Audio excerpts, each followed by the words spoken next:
We need to find a way into Drake's tail. And we will. Together, this time. Is that the thing Tomes helped to build? Mid told me she was building a ship. And how may I assist you today? How may I help you today? Here's the latest information I have. Thus ends today's lesson.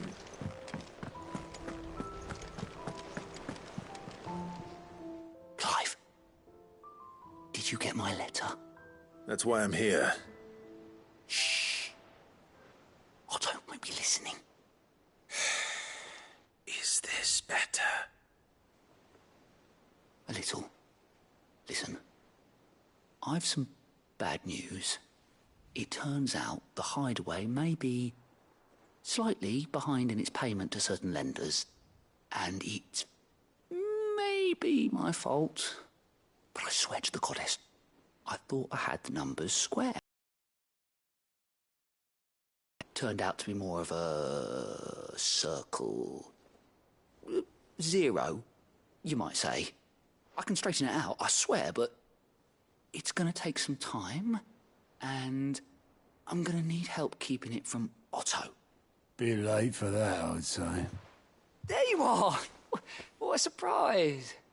So let me get this straight. You forget to pay our lenders what they're due, and instead of coming straight to me, you get Clive to come to you. And I hope he'll dig you out of the hole you've dug for yourself. Clive, the man in charge of the place you've been cheerfully trying to bankrupt. And you thought this was a cunning plan. Why? Well, who needs paying? Oh, just Martha. And the dame. And, well, Lady Karen. But only 500 talents. We owe 3 of our most trusted friends 5 million gil. Each. 5 million each. They lent us the bulk of the money we used to rebuild the Hideaway, you see, and, well, I must have made some sort of oversight. Those ledgers were my responsibility, and it was my decision to entrust them to you. This is my fault. Do we have that much to hand? I can always ask my uncle. No, we don't. And no, you won't. We've lightened Lord Rosfield's purse enough. After the king's ransom we had off him, he deserves better than to see our begging bowl. Besides, we'll need to learn to stand on our own if we're gonna make this work. All right. But that doesn't mean you have to shoulder the burden yourself. Is there anything I can do to help? There might be. How'd you fancy taking these to Martha and the dame? Rocks. Rocks, he says. Worth 1,000 talents apiece, these are. A little something Sid and I set aside for when times got lean. And I reckon 15 million in overdue debt probably qualifies. I just hope our associates' eyes are a bit more discerning than yours. I'm sure there will be. Should be me making the rounds, really. But you know how it is with this place. Orders to bark, arses to wipe, and all that. I know. Which is why I don't mind going in your place. Go. Do you know why I only gave Master Clive here 2 star rubies? Because you'd rather Lady Karen killed me. Because I'd rather Lady Karen killed you. Yes. Well, I suppose this is goodbye then. Don't worry. I'm sure Karen will understand. Really? Do you think so? No, I don't.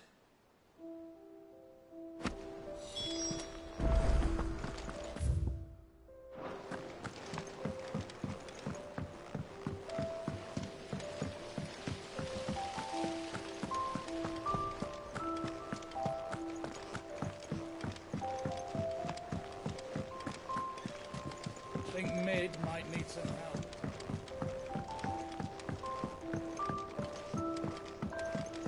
Well. Here, Sid. Reckon you might be just the man to help me out of a bit of bother, if you've a mind to. Let's hear it. Well, it's about this alembic the chief's got me making. Lovely bit of kit it is. Bung in a solution you want splitting, and it will separate it out, just like that. Problem is, it won't always get rid of all the impurities. And with some of the stuff we need it for, that ain't good enough. Which is why I've been looking for something to filter the liquid we'll be cooking off. And that's where I was hoping you could help me out. I imagine Ty could get some use out of this alembic too. Distilling medicines and the like. Alright. Why not? Proper job! So what exactly do you need for this filter? Nothing but bomb ash'll do, says the chief. Gave me a sample she'd obtained from the university stores. Couldn't believe my eyes. You pour the blackest blight water through it, and it comes out clear as a mountain stream. So, I did a bit of reading about where I might be able to get hold of some. And do you know what I found out? It's only the blimmin' bones of a bomb king. They leave them behind when they die, see? I take it that's where I come in. If you wouldn't mind. I saw a billet on the hunt board for one just the other day. Would have gone myself, but, well, fighting dirty great balls of flame ain't exactly my forte. You, on the other hand... All right. I'll see what I can do. Thank you kindly. And a good hunting, eh?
Better.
How are you feeling? Better. Thanks to Taya. I'm glad to hear it. And Torgal helped too. Didn't you, boy?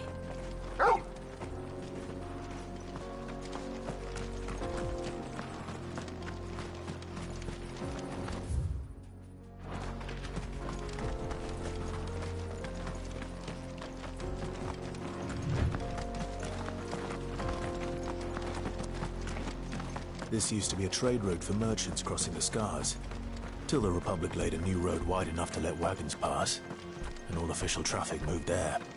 leaving this one for those living outside the law. Indeed. I doubt we'll be the only outlaws on the trail today.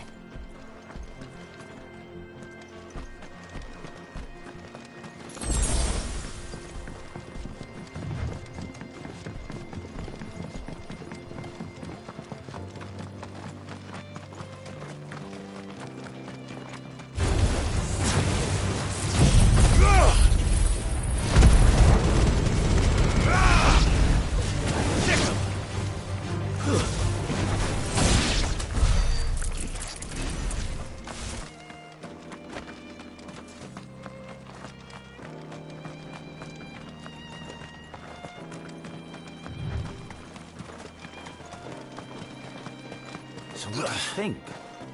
That we'd... Really? It's as bad as that? Oh, aye. There's trouble up ahead. And too much of it for us to handle. I take it there's danger on the road. Oh, what about this fearsome-looking fellow? You think he'd be equal to the task? Well, no doubt. Assuming he's willing to hear us out. Well met, friend. My brother and I have been tasked with finding a merchant's missing cart. You seen it by any chance? How does a merchant misplace his cart? Oh, the man's a coward. When he thought goblins might come a-snarling, he ran, leaving his livelihood abandoned in the pass. He sent the two of us to fetch it, but it's gone. Now, I'm not much of a thinker, but I know the work of thieves when I see it. My brother's right on all accounts. And by my estimation, the bastards are lying in wait just down the road. We may have seen our share of action, true, but we've not got the skill in arms to boldly brave an ambush. You, however, have the look of a man who needn't fear a band of backwater ruffians. What do you say? Will you help us out? Chances are they'll come for you either way. But if you promise to lend us a hand, at least you'll pocket a reward for your troubles. Well, if I'm going to have to deal with them anyway. You've clearly got a fine head on those broad shoulders. We're lucky you came along. Now, hoping to make a heavy purse in Bocklad, our merchant friend loaded his cart with as much as it would carry. Reckon he won't be forking over the rest of our fee if we don't find those goods. So, while you're seeing to those bandits, you keep your eyes open. All right. Just don't expect me to drag the cart out of there myself. No. You can leave the cart to us. You just put an end to those bandits and point us in the right direction. You do that, we'll take care of the rest.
There's talk.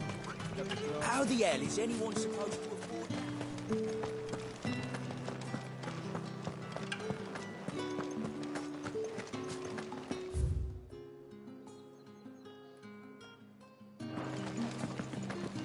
Did you hear? The gates to heaven. I've pleasant to see you.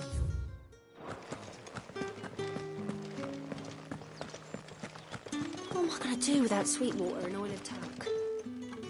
Milady, I come bearing gifts. Gifts? Whatever is the occasion.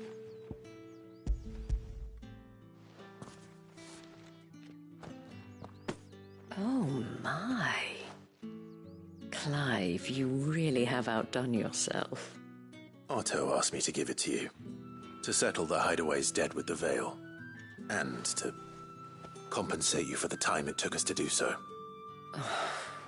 You disappoint me, Clive.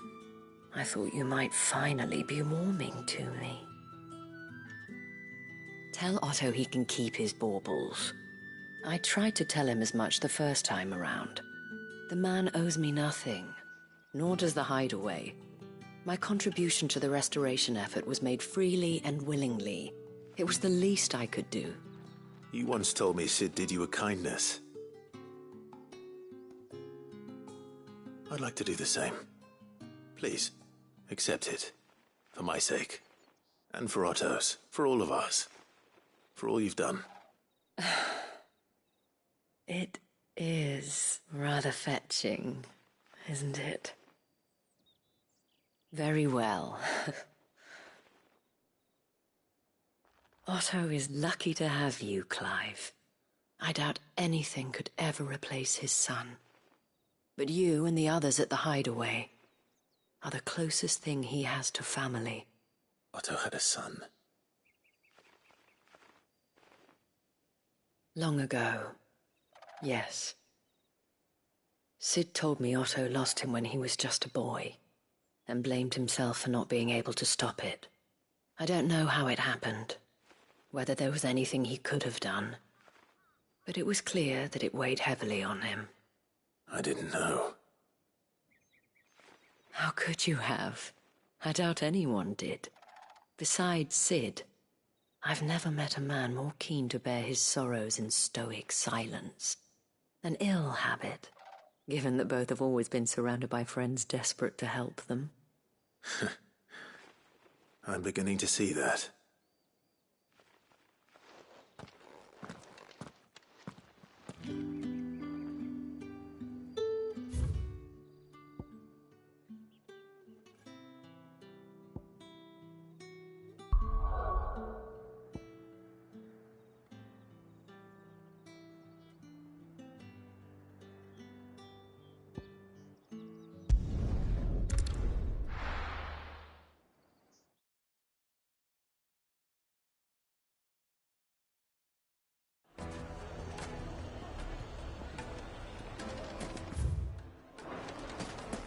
People take notice of wealthy men. Shouldn't be too hard to track down Karen's collector. It's gone. The whole Mother Crystal gone.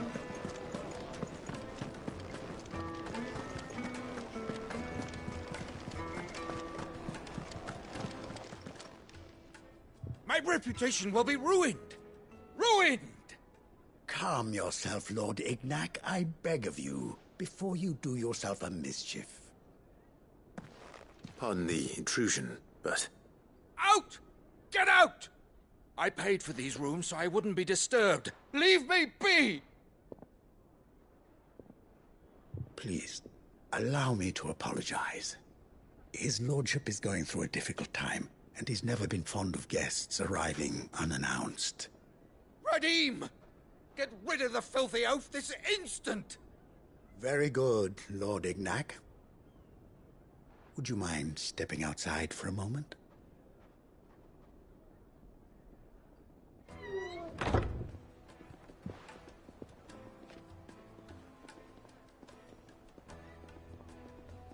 I'm sorry if I've caused you any trouble.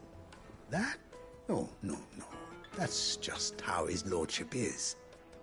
Though the morning's events have left him somewhat fractious. He has been dispossessed of his luggage, you see. The thieves also made away with a considerable amount of coin. Coin the innkeeper will soon be keen to collect. I don't suppose a certain blade was among the stolen items. A single-edged sword. It was purchased from a merchant friend of mine.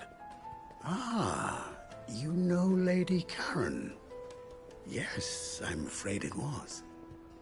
Then I'll retrieve Lord Ignac's luggage. But I have one condition. You have but to state it. You are welcome to anything that is within my power to grant. I want an audience with Lord Ignac. A few minutes should be enough. Then I'll be on my way. A condition I would be a fool to refuse. Of course, you shall have your audience. I don't suppose you saw where the thieves went. I did not, no. Though some discreet inquiries made on his lordship's behalf mean that I know where you might find them.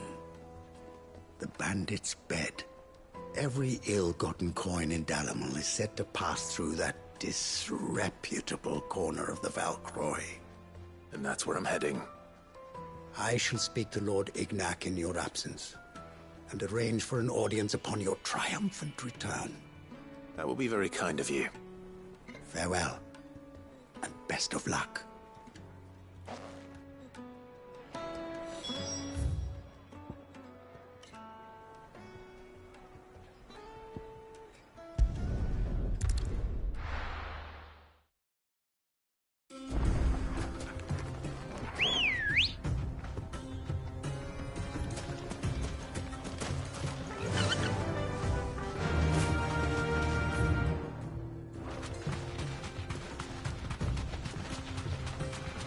Company.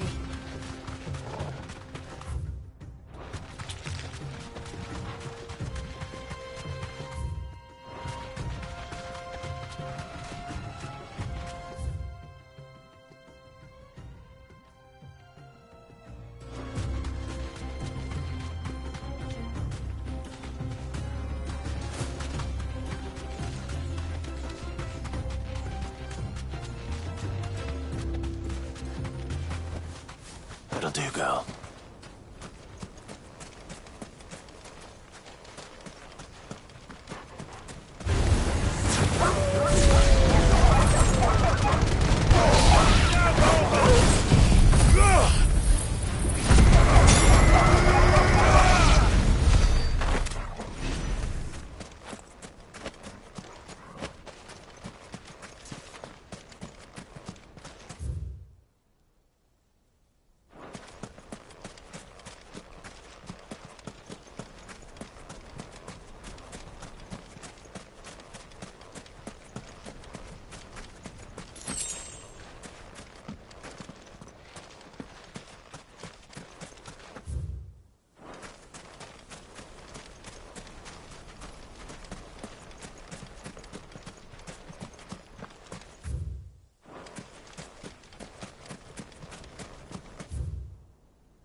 Good girl.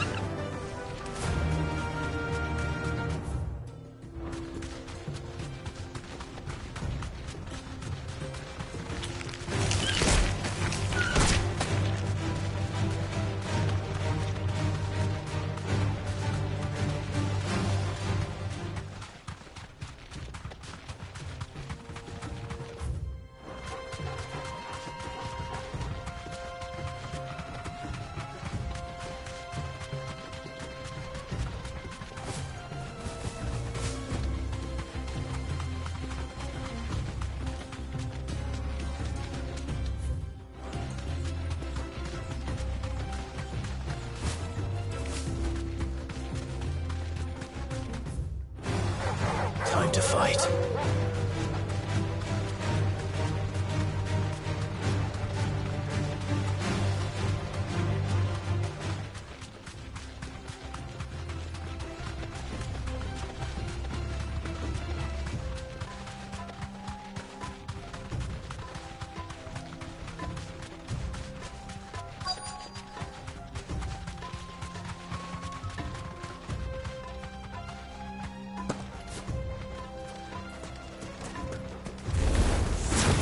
Got company!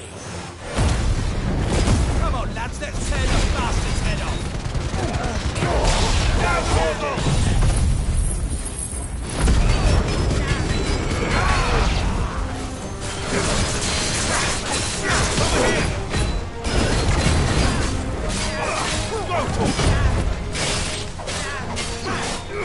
Get him!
This must be Ignac's luggage. Nothing seems to be damaged. All right. Let's get it back to Dalamel.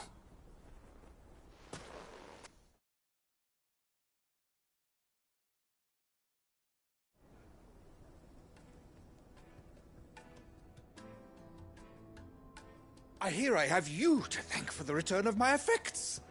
What shall I call you, my good man? Wyvern. Glad to make your acquaintance. A formidable name indeed. Well, Wyvern, I appear to be in your debt.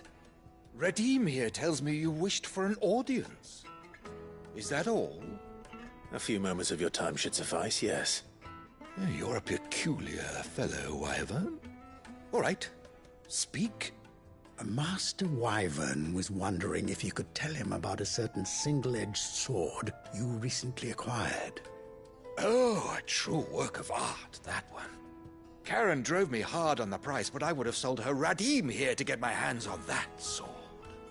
It was made in the Outer Isles, far beyond the Twins, and is used exclusively by the practitioners of a unique school of swordsmanship. They believe no combat should ever exceed a single strike, and hone their blades to such perfection that none ever does. Each sword is made for that one perfect stroke, and for that stroke only. They crack upon a second blow. There's a brutal sort of beauty to it, really. But how do they hone such an edge? Fine question. Why, they use a whetstone, of course. Whetstones, rather.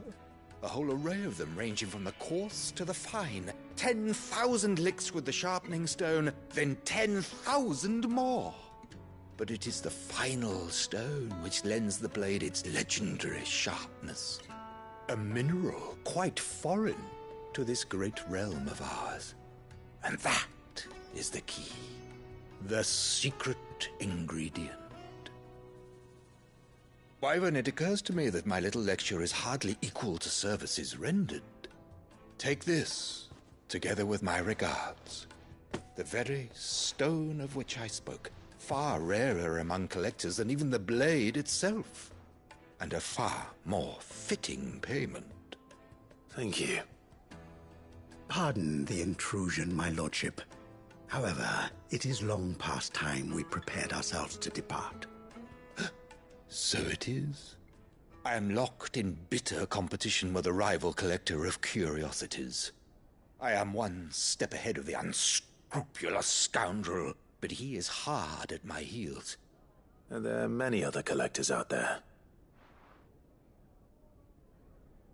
Too many to count, but only one do I consider my nemesis. Lord Byron Rosfield, and is a perennial thorn in my side. I can imagine. Farewell, Wyvern. May our paths cross again. Radim, we mustn't dawdle.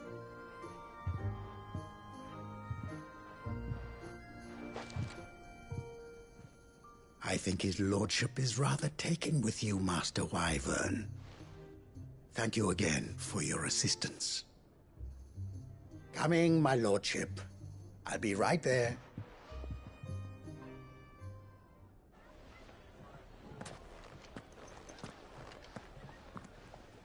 Trust Uncle Byron to find such an interesting rival.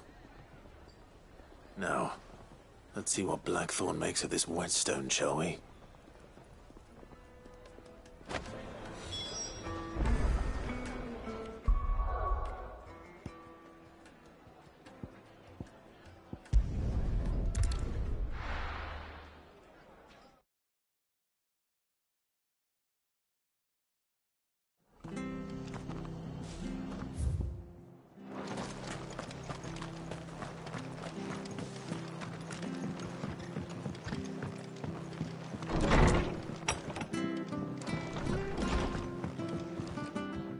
Clive, we weren't expecting you.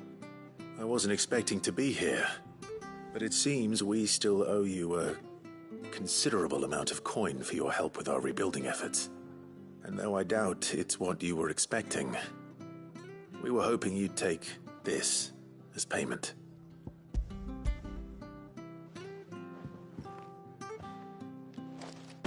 A star ruby? I can't accept this. It's worth at least twice what you owe me. More if you can find yourself the right buyer. Think of the difference as interest. Interest? If word got out I charged that much, no one would ever borrow from me again. Anyway, why are you the one here asking me about this? I'd have expected Otto. Bit much sending the Lord Marquis out to settle your debts, isn't it? The old goat working himself to death again? Something like that. Most days I think he's the only reason the hideaway's still standing. Same as always, eh? Back when the place was nothing but a twinkle in the eye of a recently retired Lord Commander, word is he was the first one Sid reached out to. Probably knew that without his strong arm and level head, the idea would never get off the ground. Sid may have been the face of the hideaway, but Otto's always been the backbone. And when Sid passed away, we were all worried that would be the end of it. That Otto would just give up. His death was hard on everyone. But it must have hit Otto hardest of all. But he didn't give up, did he? Quite the opposite, in fact. If I recall, he was the one who nominated you as Sid's replacement, and rallied the rest around you. I reckon what he saw in Sid, he saw in you too. And don't we all? Doesn't hurt that you're half as stubborn and twice as handsome, neither. That, and you keep good company. I suppose I do.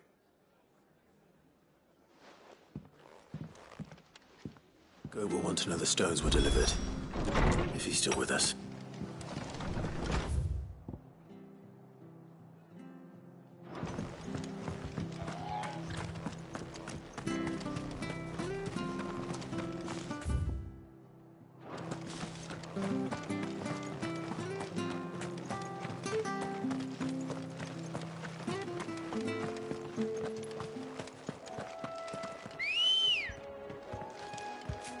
Good girl. Run like the wind.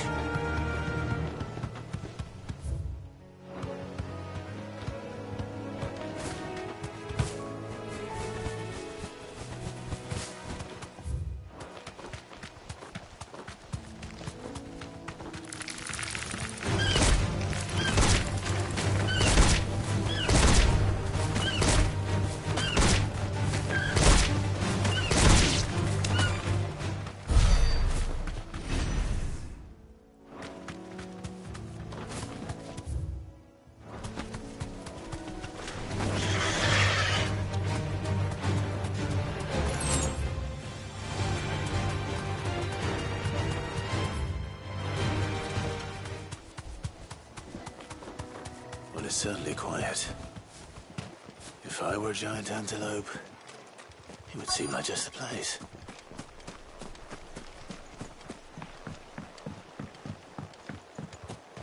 Careful. I doubt we'll find one bigger than that. You hungry, Torgal?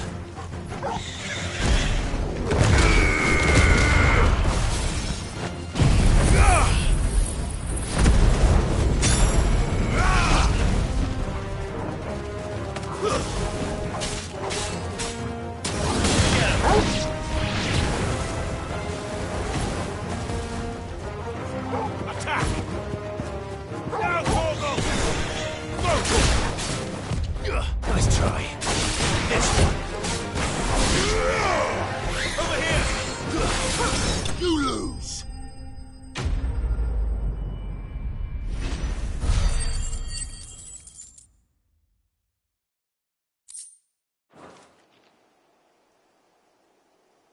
Now...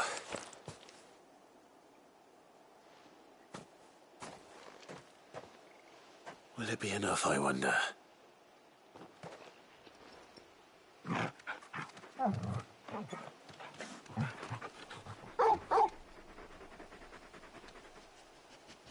I say that answers my question. Which means we owe the lawsmen our thanks. You're just a big puppy, aren't you? A very big puppy.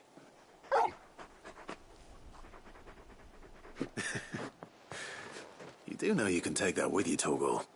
Lady Karen will be relieved to hear you've got your appetite back. Come on, boy.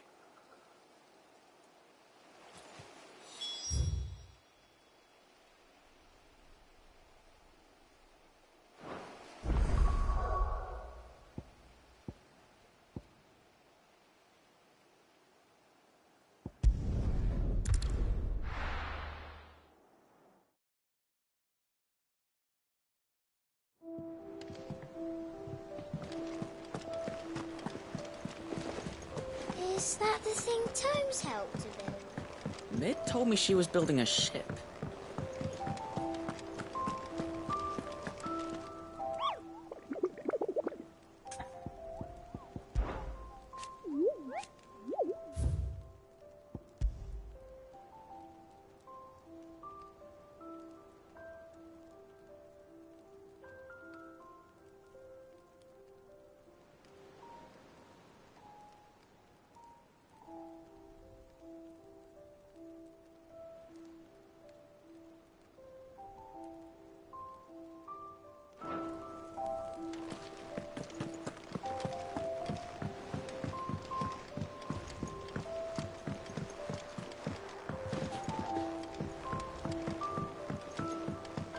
I don't know where Sid gets the energy.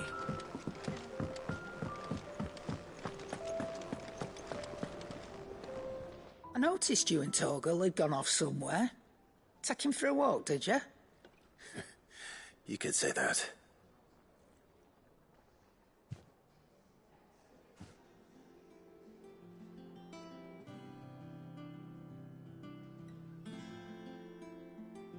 So, Molly's leftovers weren't good enough, eh? That'll teach me for treating you like you're still a pup. All right, no need to shout. Now we know what you're after, I can see about getting some in.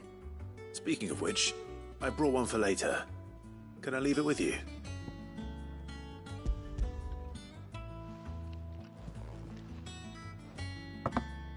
You can, aye. I'm nice like that. In return, you can thank Tomes for me. The bloody know-it-all. I was just on my way to see him.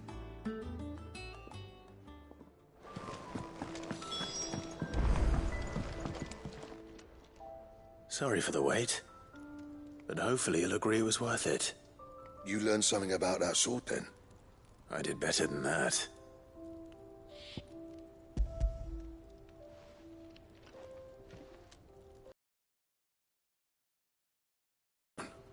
Yes, but not one you'll find anywhere in Valisthea.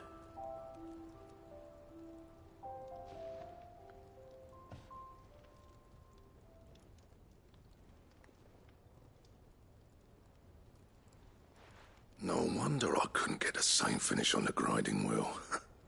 One hit and all done, eh? Might not be so bad if all you ever fought were duels. But good luck on the battlefield. Your second opponent would be your last, no matter how good you were. Even so, is there some way it could be used to give the Cursebreakers an edge? I think so, yeah.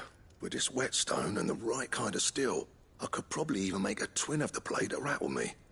But there'd be no replacing this little rock once I worn it down to a sliver. I reckon we get a dozen swords from it, if that. Swords that the Cursebreakers wouldn't know how to wield properly, and that would see them through a single fire piece. Nah, no point trying to copy that thing. Be about as much use as a wax anvil. But finishing our blades with a whetstone this fine, now that's something to consider. And what's finer than fallen masonry, eh? Or more hard-wearing, for that matter. Just imagine it. Good Valisthean steel with an edge as sharp as any found in the Outer Isles. I won't make a copy, nah. I'll make something much better. I'm sure the Cursebreakers will be delighted. Just don't push yourself too hard. Don't you worry about me, sunshine. I've been working day and night since I was half your age, and I'll still be here when you're long gone. Hey, thanks, Clive. I mean it. I owe you one, August too. It's good to know someone's looking out for me. You'll be happy to hear you said that. And I'll see that my debt to you's paid. First new blade I make's got your name on it. You come and find me when you've got the materials. All right. I will.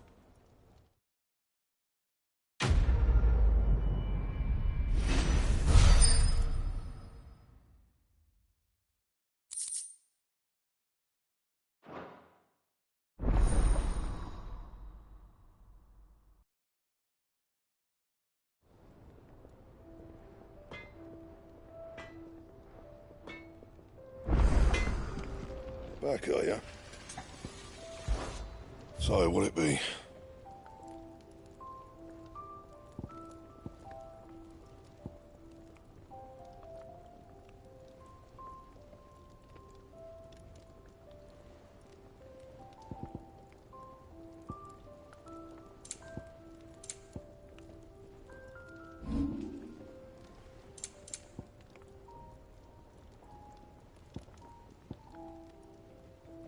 Don't waste my time.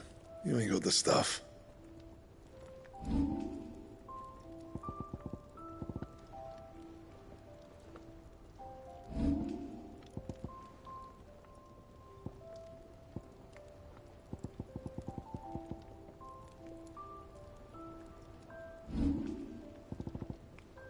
And?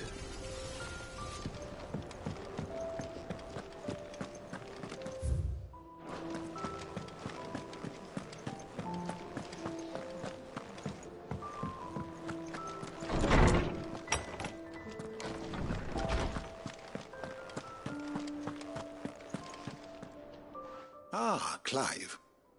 Were you able to locate your quarry? We were indeed, Lawsman. You pointed us in exactly the right direction. And Torgal's been a very happy hound ever since. Very good, very good. Lady Karen sends her thanks, by the way, for your part in solving the mystery. Ah. But that reminds me. After your last visit, I found myself pondering Torgal's talents. Do you recall our conversation concerning Lady Jill's role in Torgal's transformation? About how she somehow woke the power within him. Precisely that. A reasonable conclusion, I thought, but one which raised certain questions in my mind. You see, the Fenrir of legend served Shiva and Shiva alone, and while the powers attributed to him are certainly impressive, the records imply they are somewhat different in nature to those you described Torgal as having used. What are you suggesting? That Torgal may be the beneficiary of more than one icon's power. Consider that in addition to Lady Jill, he has served as a loyal companion to you, your brother, and even the late Cid. In short, the icons hitherto near at hand, or should I say at paw, have been diverse and plenty, and that number has only grown as the realm's dominance have fallen to your sword. One can but speculate as to how all of this has affected Torgal. He has seemed more fierce of late. And if I am not mistaken, he will grow fiercer still. We are fortunate indeed to be able to count him amongst our allies and not our adversaries. Oh, he's more than an ally. He's a friend.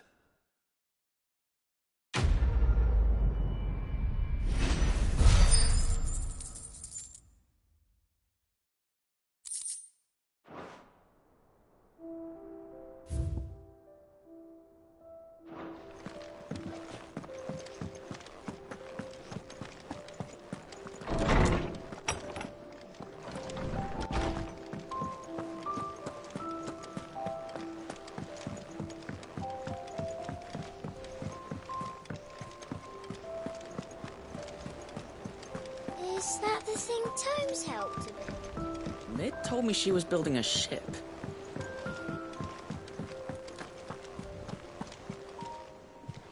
Goat. Still alive, I see. So Lady Karen accepted the ruby. Ah, about that. I tried my best, but she was just too stubborn to take it. She threw it right back in my face, in fact, and told me I could stick my stupid stone where the sun don't shine. Karen refused payment. I hope it wasn't something I said. I'm sure you were as tactful as ever. Let me see what I can do. Oh, wonderful. I hope you have better luck than I did.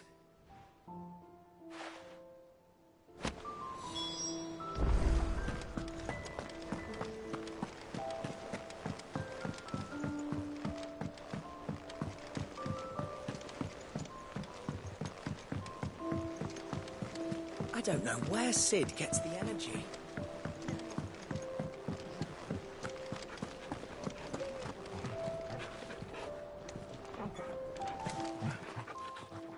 Lady Karen, Goat tells me you weren't happy with our offer. Would you prefer the debt was repaid in coin? What debt? I don't recall lending any of you like me hard-earned gil. I may have tossed a talent or two in the Hideaway's coffers, but those were donations, and you can hardly call it charity if you go asking for it back. Of course not. But one good turn deserves another. And our circumstances have changed.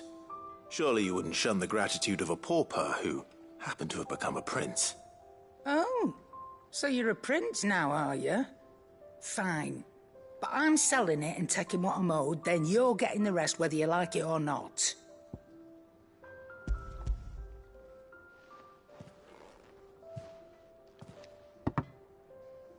Where'd you even get this? A decent trader might nab 1,000 talents for a star ruby. A canny one, meanwhile, might claim it were nicked from the belt of Cid the Outlaw himself and ask twice as much. Might be I already have a buyer in mind. Might be you even know her. A fine continental maid whose beauty's only eclipsed by a guile in commerce. You wouldn't mind, would you? Not at all. Just be sure to tell her that it's always a pleasure doing business.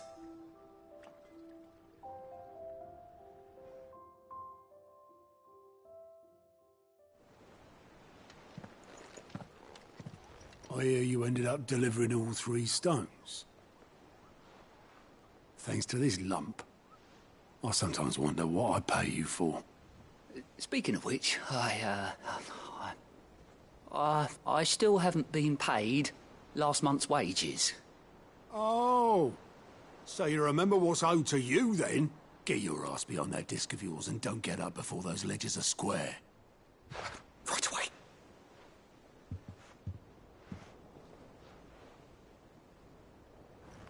I've seen that before. Yeah, yeah. Plenty of times. It was the only goblet Sid ever used.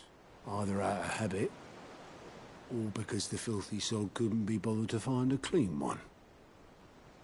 I knew so little about him. Like most people. Martha and the Dame both seem to have fond memories of him. Huh. I bet they do. How long did you know Sid before he... Before he died? 20 summers, give or take. Back in the day, I was a purser on a trade ship, which is where I met him. He bought passage to... oh, forget where. But having nothing better to do on the long nights, we set up drinking island rum till the morning bell dragged me back to my duties. Quit my post not long after that, on account of making a fine maiden's belly fat. But me and Sid stayed close, promising we'd one day sail the seas again. That was before fate stepped in and said she was having none of it. The magic woke inside my son soon after his first name day, and there was no hiding his knack. Couldn't you and your family have... My family were the ones who summoned the constable, wanted the monster taken away. I couldn't turn my back on him, forget what I felt, and I couldn't for the life of me understand how they could. Luckily, Sid was of the same mind as me. It was him who stood beside me when all I wanted was to tear the whole world down. Him who cried for me when I had no tears left of my own. Him who swore he'd do everything he could to stop it from happening again. And he was true to his word, too. Left the Royal Army once and for all. His ranks, his ribbons, gone. Just like that. Threw away everything he had. All to right a wrong that no one else had the courage to face. I knew then I'd follow that man to the ends of the earth.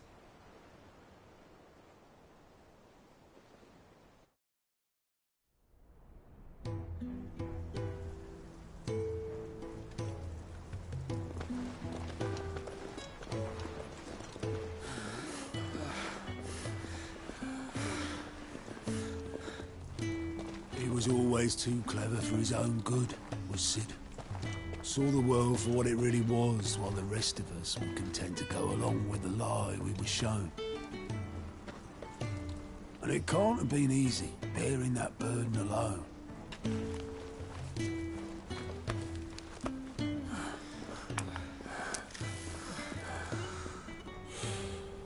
But he didn't let it stop him. He never lost faith in what he believed was right. And that gave us faith in him. Faith he'd steer us true. So I swore to myself that I'd always be right behind him, ready to catch the stubborn sod, if ever he should fall.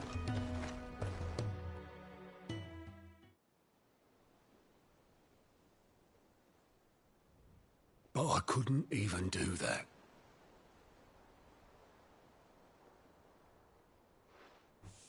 Ignore me. Just the ramblings of a tired old man. Leave that lot. I'll tidy it up in a bit.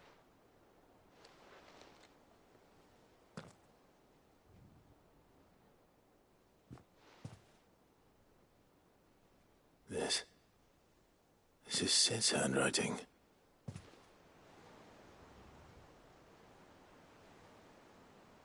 Dear Otto. I may be drunk, but I wanted you to know this place would be fucked without you. Love you, You grumpy old sod.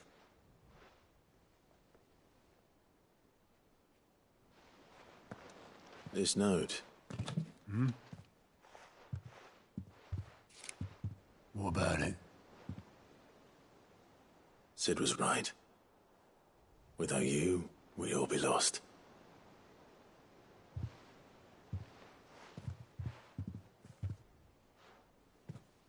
He should have bloody well said so then.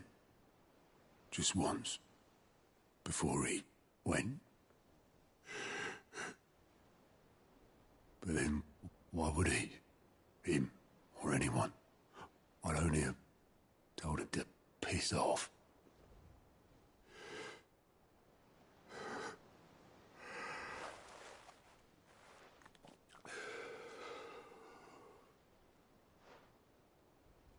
You're wrong, though.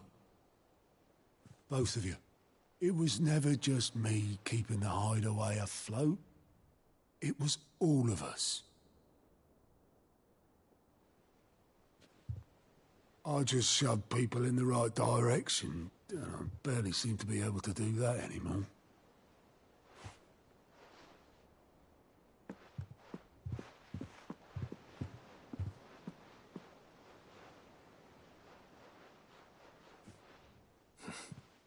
Would you rather go at the helm?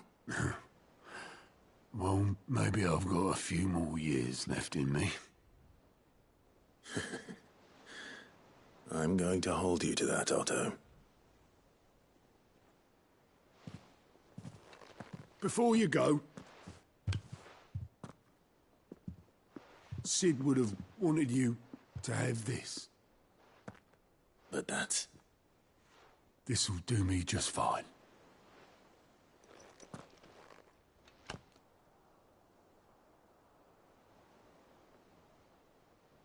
Thanks for the ray of sunshine. I'll see if I can't pay you back. Already have.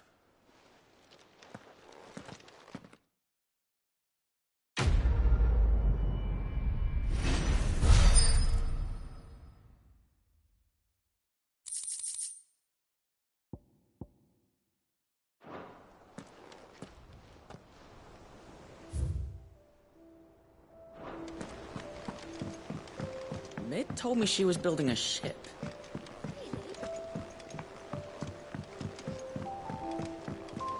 I don't know where Sid gets the energy.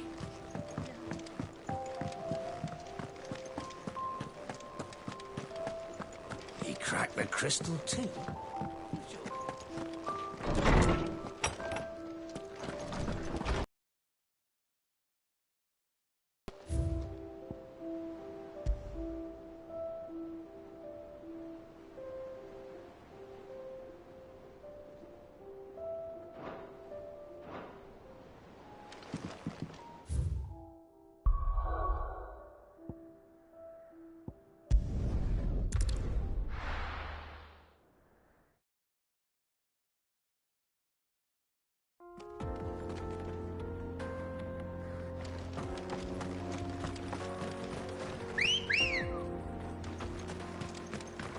Let's go.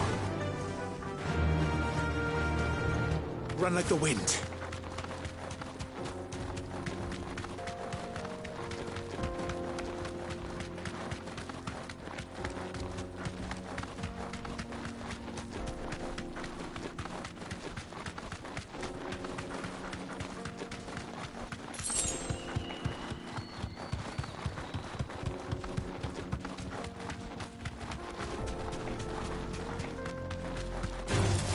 Time to fight. I'm not sure I trust those two. But if there are bandits lying in wait, I should probably take care of them. Be safe. Look lively, you lot. We've got guests.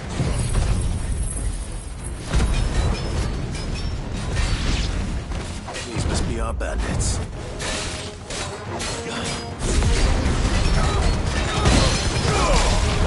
Kill! To me, boy!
That's them dealt with.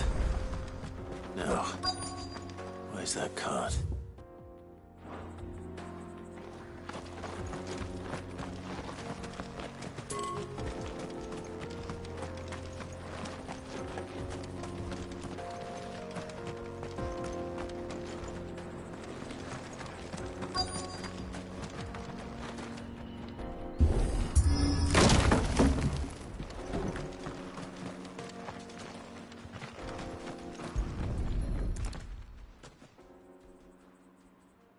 Getting all of this out of here will be a nightmare. Seems we've found ourselves the right man for the job, wouldn't you say? Found the cart and didn't leave a single bastard breathing. Our merchant friend will be delighted. And how exactly will he be getting his goods out of here? You leave that to us. After all, it'd be wrong to make such a fine warrior haul cabbages to market. You've done your part. And that's all you need to worry about. Here.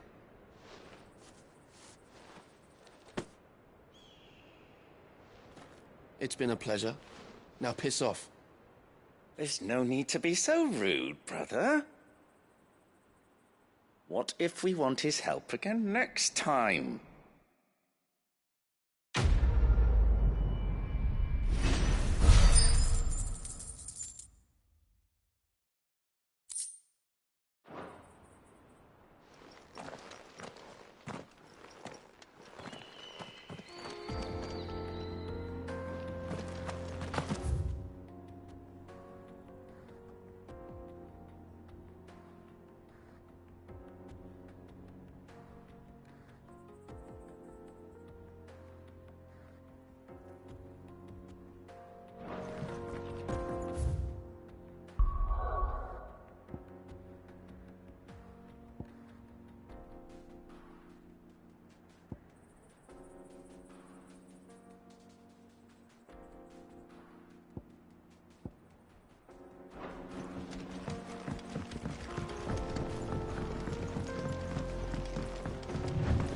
I see the Dalmex lag behind Rosaria when it comes to bridge building.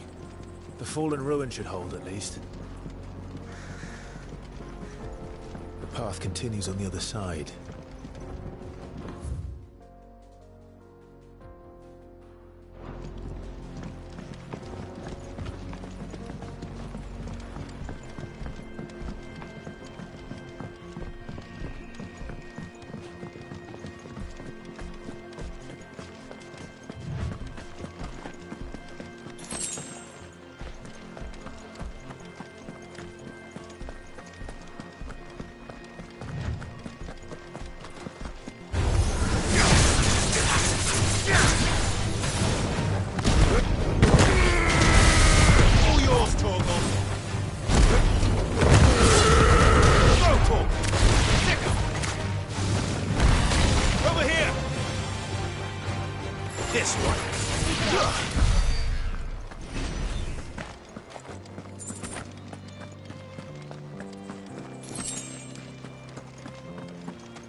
So this is SICKEST. The land of the gods. It's even more impressive than I imagined. I remember being captivated by the story as a child. Long, long ago, man was overcome by avarice and challenged the gods in a bid to win their power. The final battle took place here, at these falls. Or so the legend goes. If anyone ever manages to plumb those depths, perhaps we'll learn if there's any truth to the tale. That the gods emerged victorious. and punished man for his defiance by visiting upon him 2 curses. Dominant sin bearers. To tell the truth, I always thought it strange that the dominant and their icons were deemed a curse. Back home, the dominant inherited the throne. They were admired and exalted, not spurned. Whenever I got to that part of the story, I always assumed there must be something I'd misunderstood. You had a lot of storybooks, didn't you? In your room, I mean. When we were young. The old legends were always my favorites. Epic battles between gods and men. Father encouraged me to read as much as I could. He thought it good for my education. You really were a boy like any other, weren't you?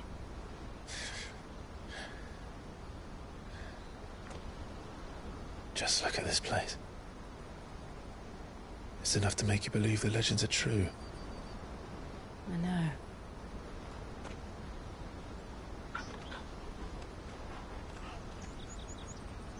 We're not far from Boklad. The road will be busier up ahead. Then we'll have to keep our wits about us.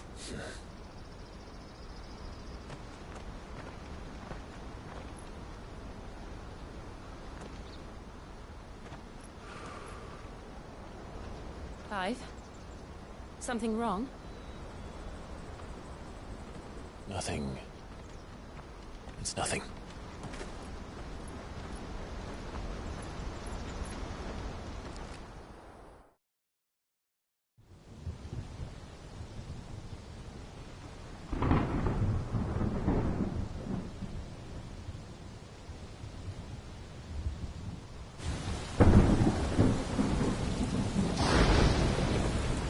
I see the reports are true, Father. You have surrendered the throne to Olivier. I have. Emperor Olivier shall rebuild the Holy Empire of Sanbreque.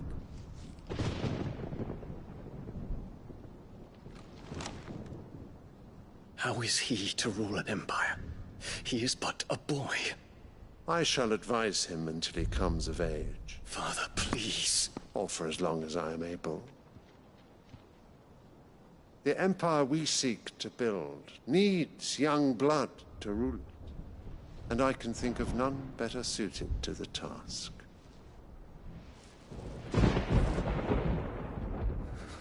There is other news, Dion. Hugo Kupka is dead, and Drake's Fang destroyed. The pillars of the Republic have fallen. Ere long, the Imperial banner shall fly over every city in Storm. And then, Valisthea. All shall bow before their Emperor. Father, these are the words of a tyrant. They are the words of a god. The Emperor whom I gladly serve. Great Grieger, made flesh.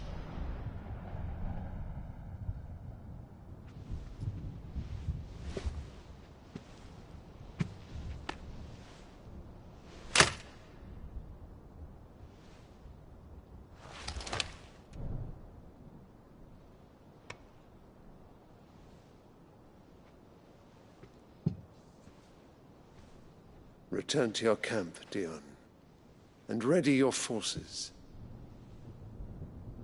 It is time to show the world the true power of Sanbreque. Father. I find you much changed. Is this truly the path you wish to tread? Or are these the ambitions of another? Of Ultima, perhaps? What nonsense is this? I speak my mind, and my mind only. Though I do owe Annabella thanks for reminding me of certain truths regarding the nature of nations, of rulers, and of the divine. You would trust the words of this traitress? She betrayed her country. She slew her husband. You have ever been an invaluable servant to Sambrek, Prince Dion. I trust you will continue to serve your Emperor in the wars to come. The canker! Silence! Insolent wretch! You will bend the knee. All else is heresy. Sire, forgive me. This audience is over. Come, your Radiance. The Rowena Syndicate awaits your pleasure. Oh, not another meeting with silly old men. They're so boring. I'm hungry, Father. Can't we have luncheon instead?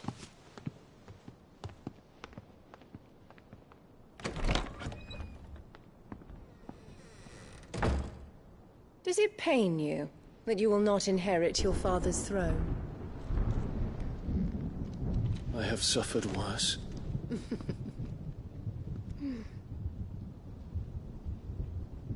Count your blessings, Dion. For a base-born child to be chosen by Bahamut is miracle enough. You have risen high on his wings, but you shall rise no higher, lest your impure blood stain the throne. What do you know of my blood?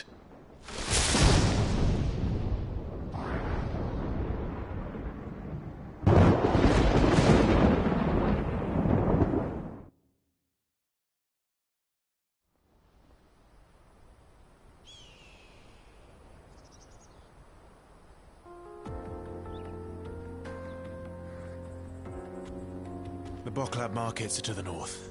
We just need to hug the coast.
Slavers don't even...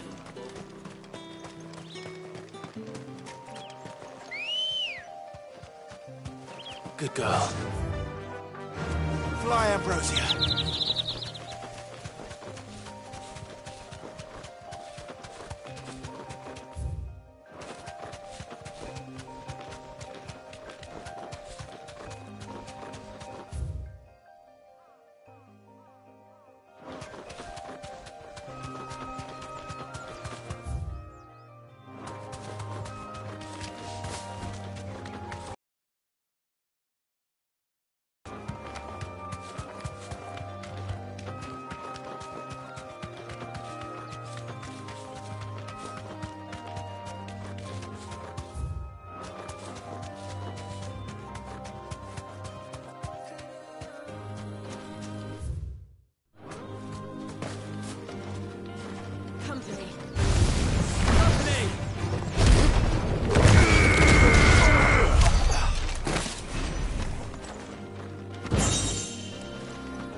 Come on.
Be safe.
Your reign is over. Now to collect the ash. I should... This looks like the stuff. Let's see if there's any more.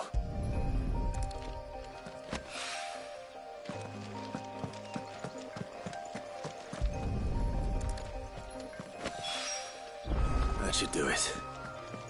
If the wine needs more than this, he can fetch it himself.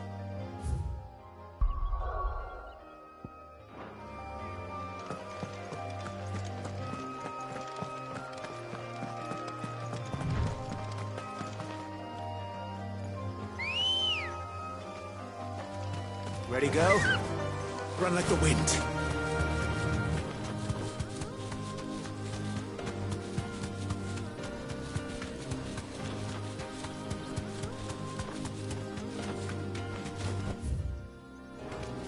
No need to ride from here.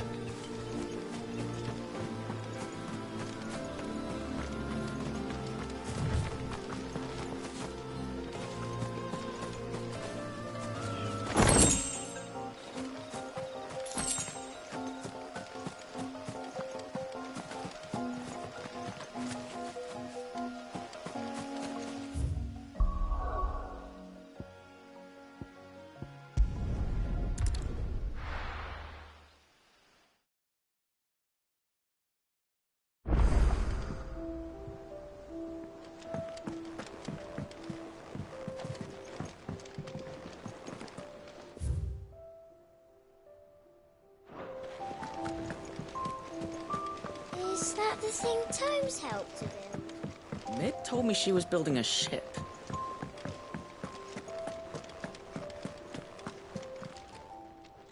Oh, I wasn't expecting you back so soon.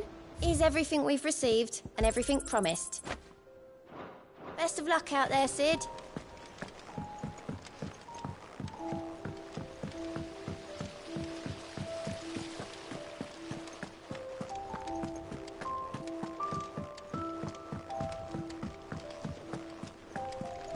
I think Mid might need some help.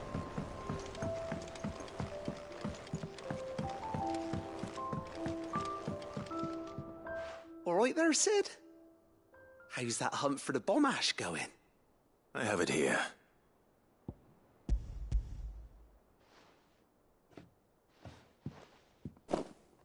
That's the stuff. And plenty of it, too. Enough to keep the Olympic bubbling away for a good old while. You're a gent, Sid. Let nothing say otherwise. Right then. Let's get this contraption up and running.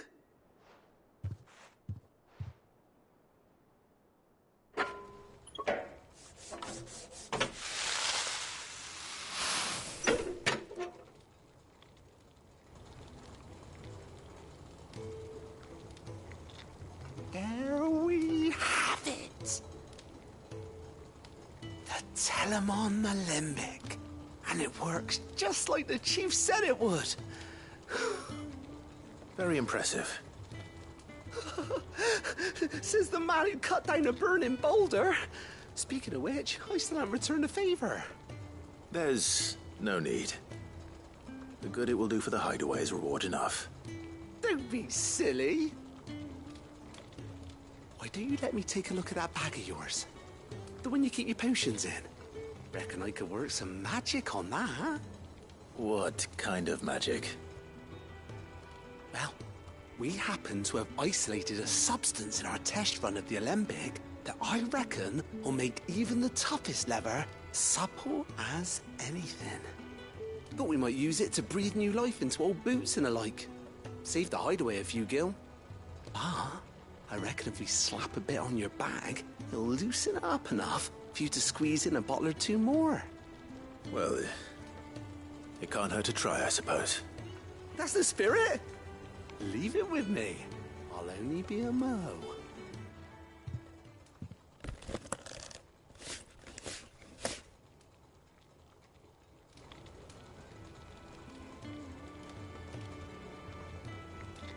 Well, what do you reckon?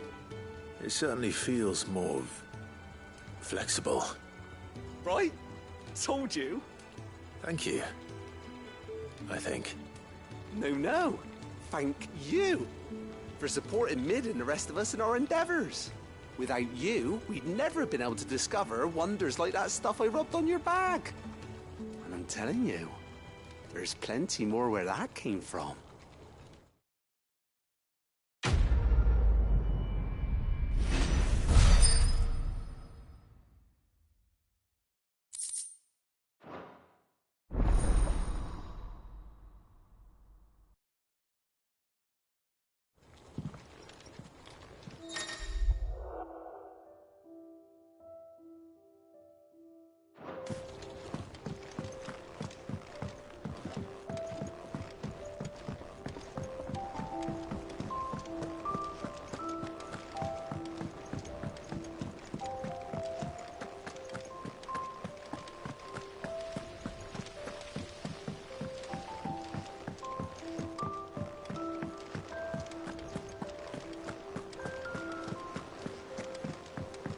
Mid told me she was building a ship.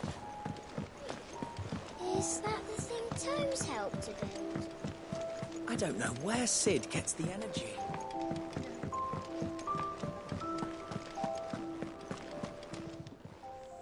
And what can I do for you? Go on, then.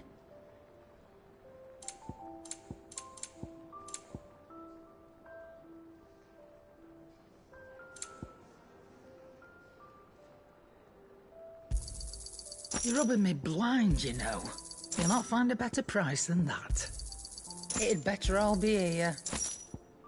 Come again. Or don't. I'm not much bothered either way. He cracked the crystal too?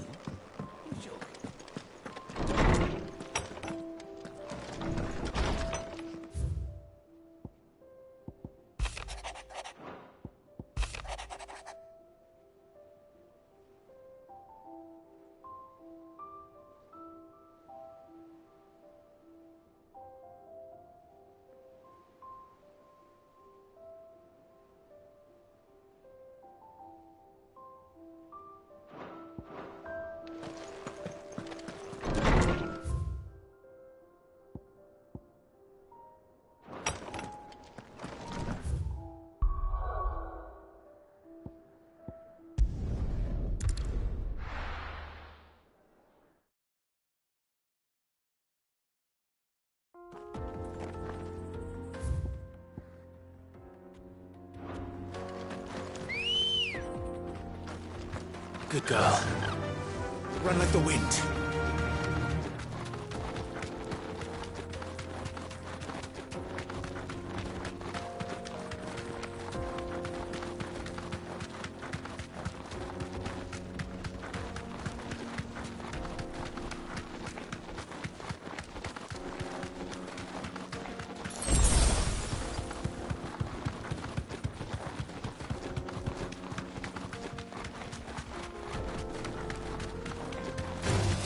Time to fight.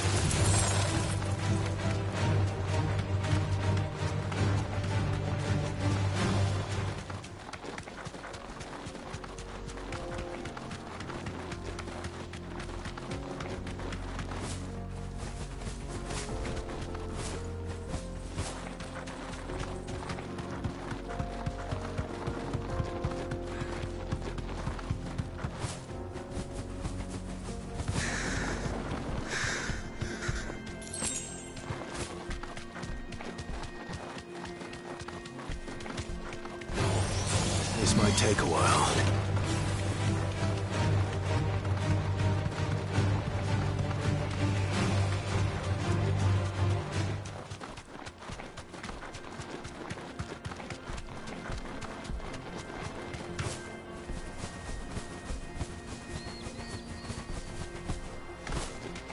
Infiltrating the Dominion won't be easy with the Imperials on hire. But No. His Radiance has lost one capital already. We can be sure Sylvester will do everything in his power to hold on to Twinside. His troops are well-trained and increasingly battle-hardened.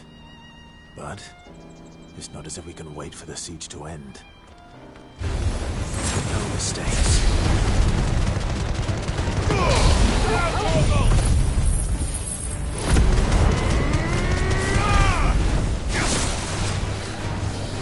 Too slow. Nice try. Soil! Too slow. Nice try.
Let's go.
Ready, go? Yeah!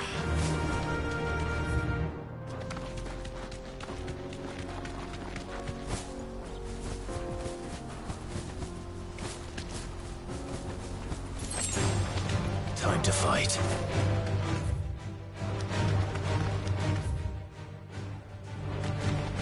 More refugees. And they're all making for the crystalline dominion. Because they don't know how to live without the crystal's blessing.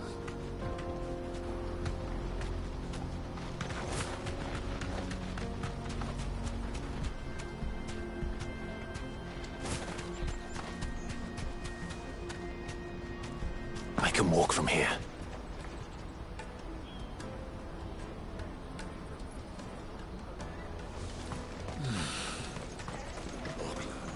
There are no crystals here. We have to keep going. The crystalline dominion is our only trust. This is where we're supposed to meet Goots, isn't it? That's right. He said he'd wait for us here after replenishing his supplies. I dare say he'll have finished by now.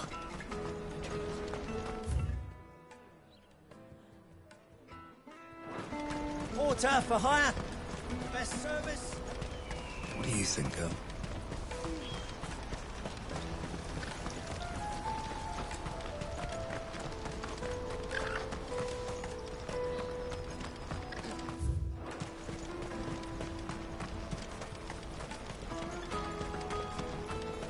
Hurry, man. I must leave for the Dominion post haste. Bloody crimson can. Scooping up all the best vessels.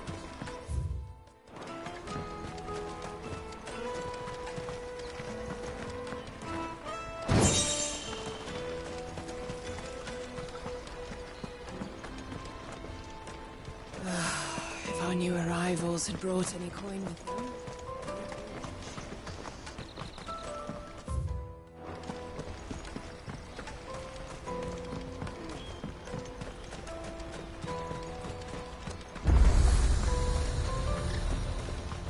Out of my sight, wretch! I've no... You won't find a finer array this side of the strait.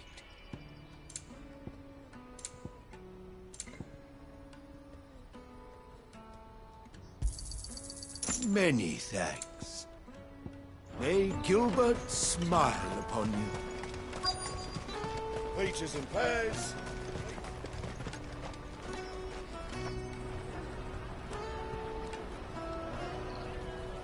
Wonders from across the water. Come one, come all. Feast your eyes. Good sir, can I interest you in...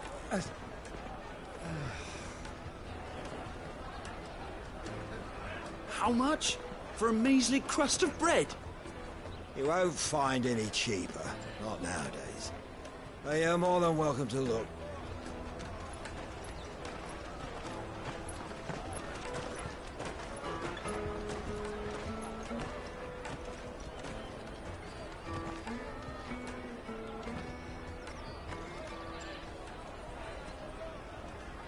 The Empire's unlawful and illegitimate occupation of the crystalline dominion is still in effect.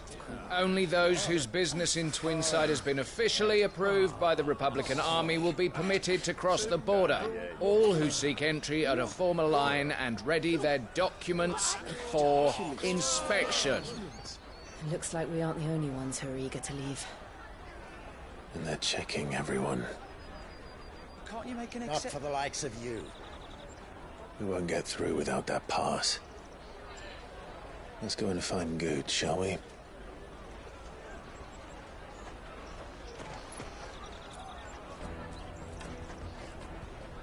He must be around here somewhere. Come, taste my peaches. They're sweet as nectar. I'll take the large one. Ah, Good. There you are. Clive, I'm so sorry. Don't tell Nan, will you? Slow down, Good. Just tell us what happened. It's me trader's pass. It's gone. We cannot ride the caravan without it. We won't even be able to get through the flipping checkpoint. Do you remember when you last saw it? It was in my pocket a minute ago. Then a bairn bumped into me and... Yeah. You don't think that they might have nicked it, do you? It wouldn't surprise me.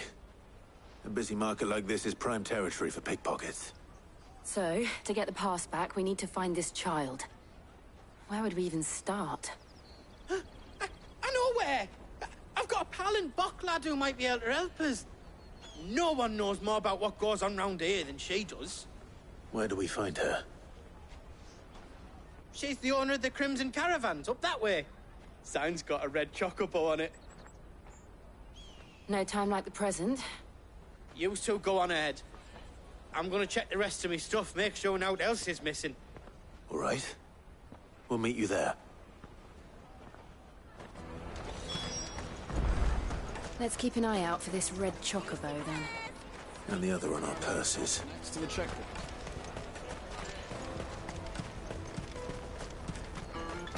If you're looking for the Crimson Caravans, head out of the canyon and take the first road to your right.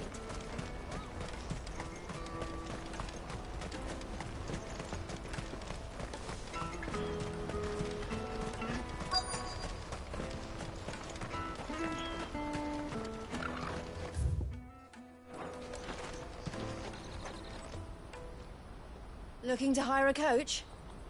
It's 10 million for a two-birder to the Crystalline Dominion. Take it or leave it. Oh, we're not here for that. Then I bid you good day. Oh, wait! Don't go, El. He's me mate. As I live and breathe. Goots, what are you doing back in Bocklad?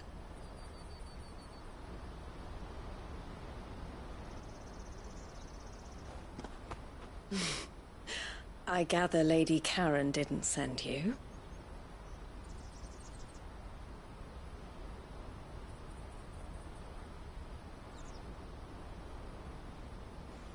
So what trouble have you got yourself into this time? It's me trader's pass. It got stolen. By little Ben. Of all the... You're the size of a marble. Honestly. Ugh. Goots told us that you know the markets well. Might you have an idea which little bairn could have done this? We don't intend to punish them. We just need our pass back. Then, we can be on our way. I see. So neither of you has a trader's pass either. Not that anyone would take you for traders, but I suppose that's why you came to me, correct? Now, I can't say for sure who took your pass, but I suspect I know why they did it. Let me explain.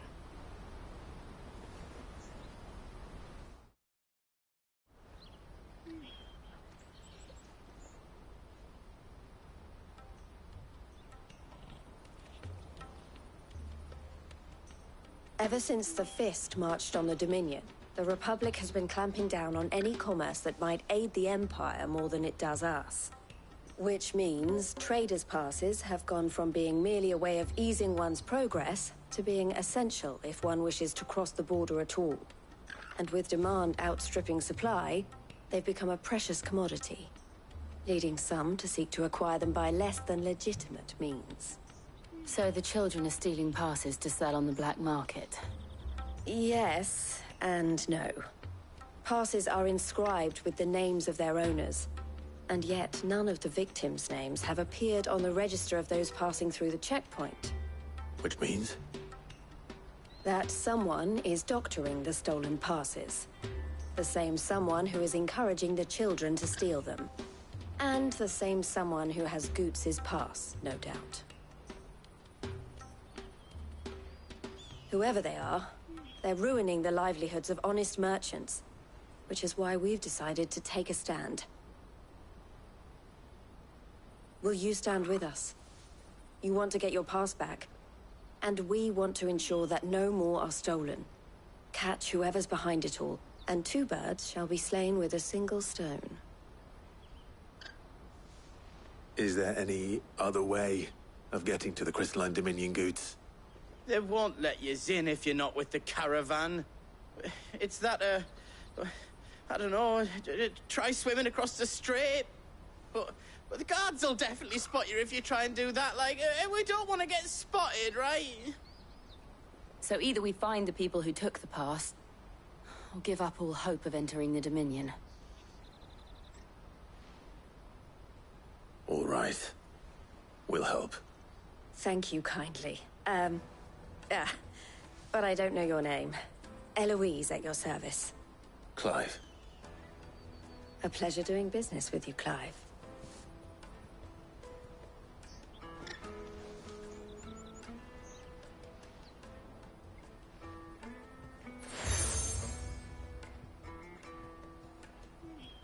The proprietor of the furniture makers by the coach stop is spearheading the search.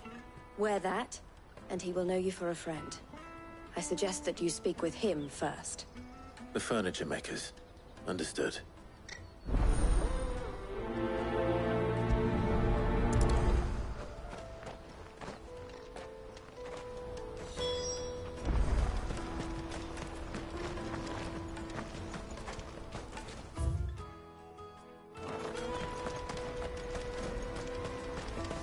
Out of my sight, wretch! I know you...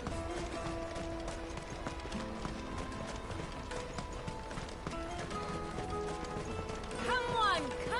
Jug of snake spit for the road? Caravan stops next. Juicy pears! Slake your Are you the furniture maker? Looking for something in particular? Ah, Eloise collared you too, eh? Then I expect you want to know more. She told me you were leading the hunt for the pickpockets. What have you learned? For one, that they're targeting the traders carrying the biggest packs. Harder to watch your back, see? And less chance of the mark giving chase if they're spotted. Not that they'd be likely to catch them. Those imps know every inch of this warren like the backs of their hands. Their eyes must have lit up when they saw Goots. The fishmonger round by the gate's been trying to track down the children involved. You should go and have a word with her. Thank you. We will.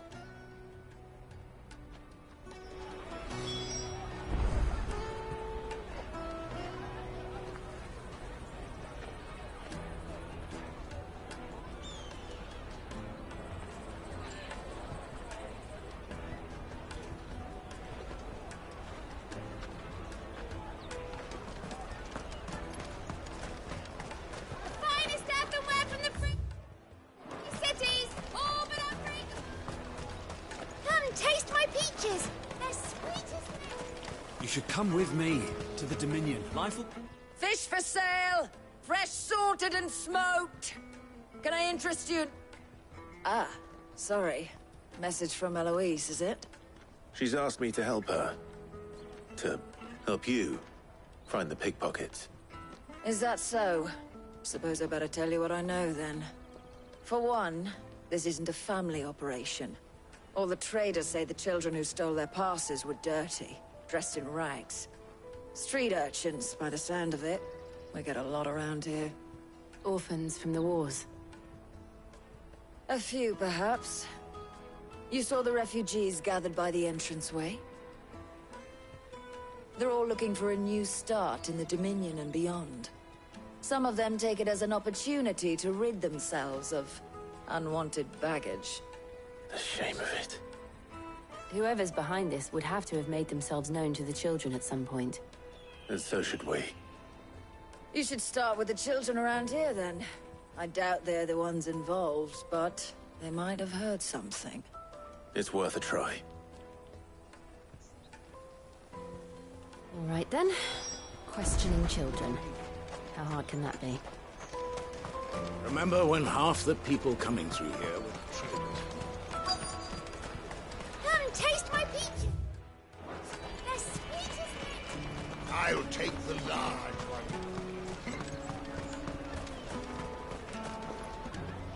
Do you have a moment? What do you want? What I want is to know who's asking children like you to pick pockets. I don't know. Nobody's asked me.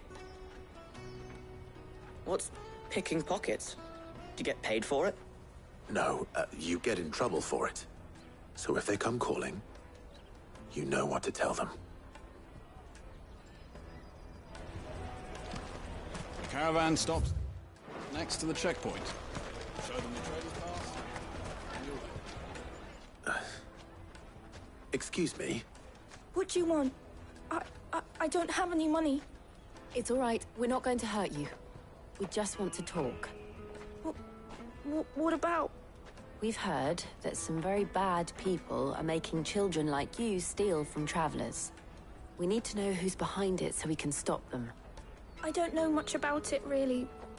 But my friend, Honza, he said he got a job doing something dangerous. Sounds promising. We need to find him and ask. Do you know where your friend might be? Thank you. You've been very helpful.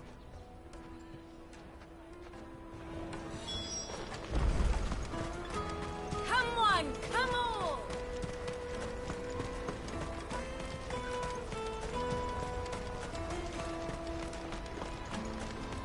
Let me carry your goods.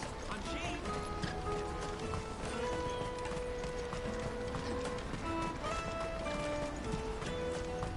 That's that then. She must have meant the refugee camp. Let's hope he's still nearby. Daddy!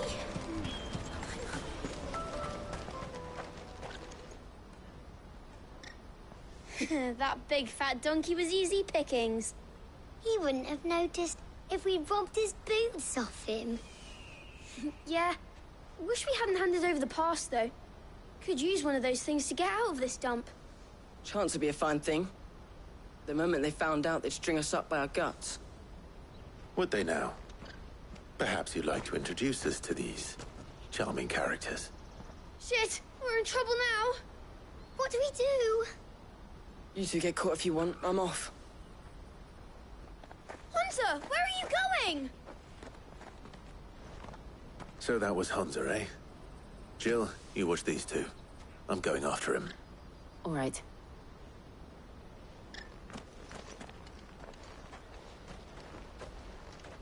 He can't have gone far. I need to find him before his employers do. Daddy! I'm hungry.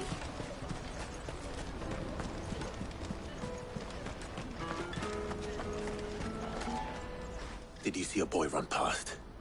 He stole something from a friend of mine. There was a boy ran back there towards the chocobo pen, but... Thank you.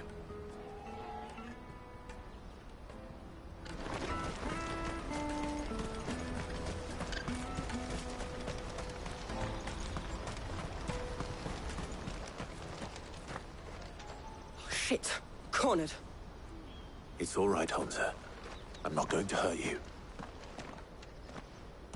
I just want to ask you some questions. Fine. Not like I've got a choice. I'm looking for the people who are making you steal for them. Who are they? Called themselves the Carstones. They said they'd give me good gill if I did what they told me. I knew they were bad, but bread doesn't come for free. Didn't come at all half the time, before I started buzzing for them. You know, if I didn't do it, they'd just pick on someone else. Someone they could push around easier. Hunter. You found him, then? Jill. Where are the other two? Eloise is watching over them. She sent Goots and I to look for you. You're... him! I haven't got your pass anymore, if that's what you're after. I gave it to the Carstones. Whatever you do to me, I can't get it back. Not that I go against them, anyway. If it weren't for their gill, me and my mates would have starved.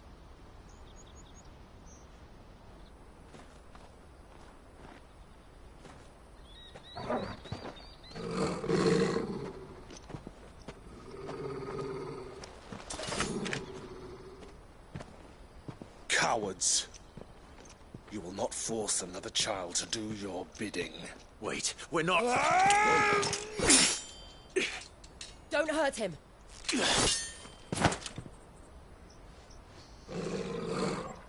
You're making a mistake. We're on the same side. Like hell we are. That brooch. Where did you get it? Master Theo. Goots, what are you doing with these people? Unless you're the ones my sister was talking about. Your sister?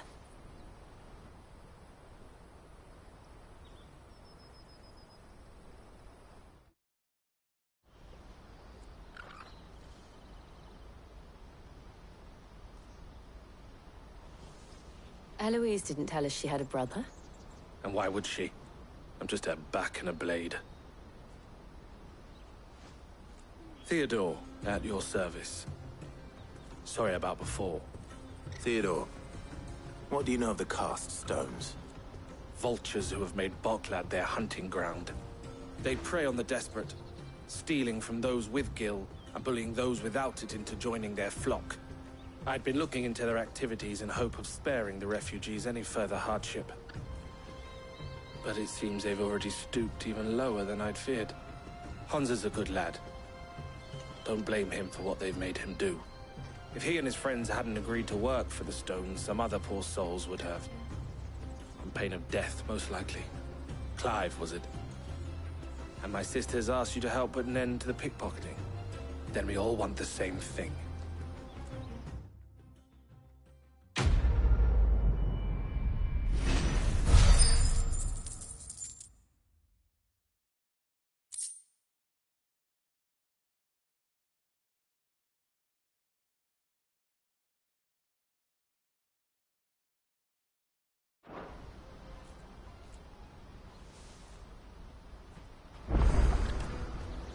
Oh, where is it? I'm sorry. So, what's the plan? What else? We find the cast stones, and we crush them. You get your trader's pass back, and I make Boklad a safe place again. All right then. All right then. Hansa, where are they camped? Don't worry. They'll never know you told us. Couldn't if I wanted to. They always come to town to collect the passes. Meet us outside the gate. I tried following them once, but they spotted me halfway down the trail. Said they'd string me up. We'll try it this time. Which way were they going? Back down the road towards Lateney's Cleft. To Lateney's Cleft, then.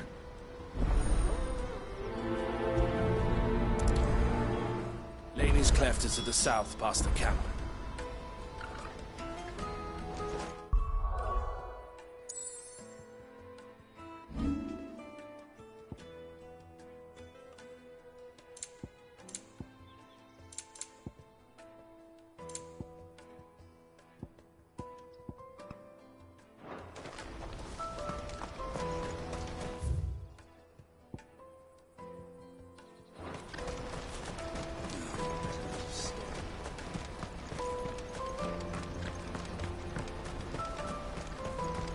That's that then.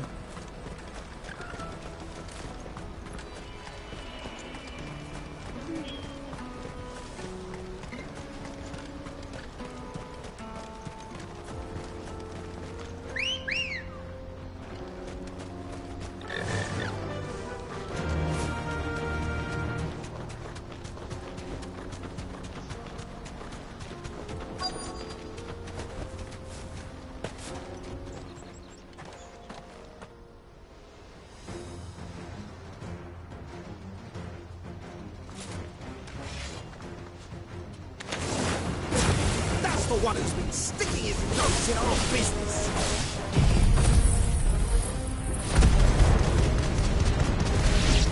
You should have minded your own. Get him! I doubt these were the ringleaders. But at least we know we're on the right track.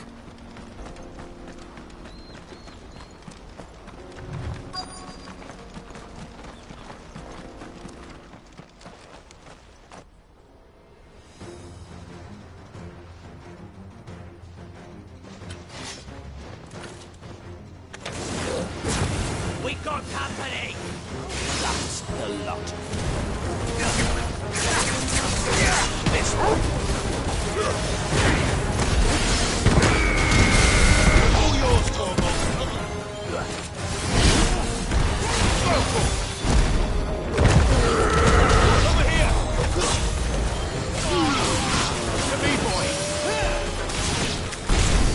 Foot soldiers. Fewer now.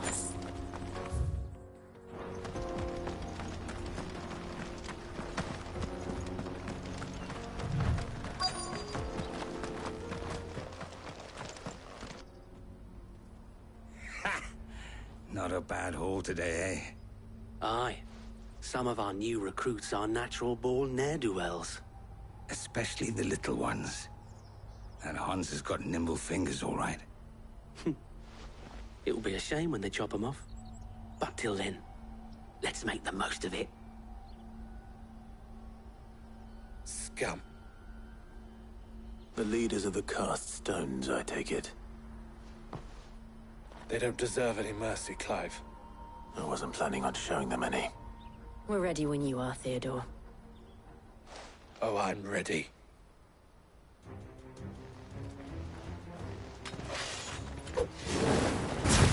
Fuck! It's that guard from Bockland! Kill him! Kill them all!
And they say crime doesn't pay. Gold chains, rings, purses. And traders' passes. Dozens of them. Have the names been changed? Not yet. I recognize some of them. No doubt Goots's is somewhere among them. Now I just need to sort through it all and return everything to the people it was taken from. We should go and give Eloise the good news. Can we leave things here in your hands, Theodore? Of course. Oh, and, be sure to tell her of the part I played, won't you? We'll be glad to.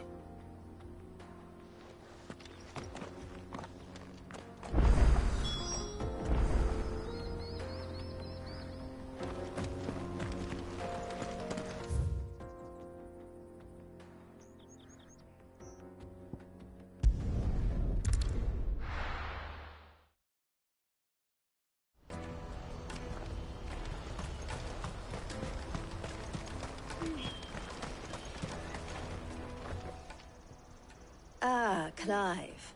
How goes the hunt? My brother isn't getting in your way, I trust? Quite the opposite.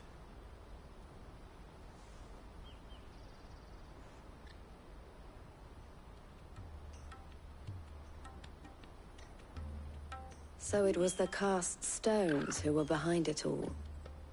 Theo told me he'd been on their trail. And their demise solves 3 problems at a stroke. That of the pickpockets, the bandits pulling their strings, and the passes they were stealing. I only hope yours is among the items you recovered. Only time and Theo's return will tell. Speaking of whom, welcome home, dear brother. You are too kind, Eloise. Here, Clive. Goots's pass. Ask him to keep a closer eye on it from now on, would you? I will. Thank you. El, I've asked our boys to carry the rest of the goods back. Can I count on your help in sorting through it all? Of course. I'll make some space in the storeroom. I expect you'll soon be on your way then. But it wouldn't...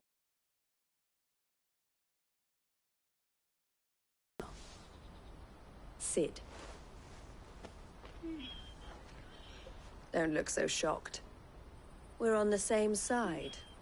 I don't understand. As you now know all too well, we at the Crimson Caravans are always happy to help those in need. For a small fee, we will move anything that needs moving. Be that goods to market, or bearers away from it.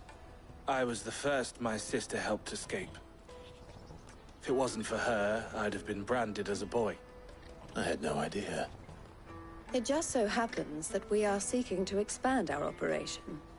And who better to join forces with than the leader in the field? Wouldn't you agree, Theo? I would. It seems our purpose is the same in more ways than one. So what would you say to working together again? It would be our pleasure. And our honor. The honor is ours. Here, Clive. This is for you.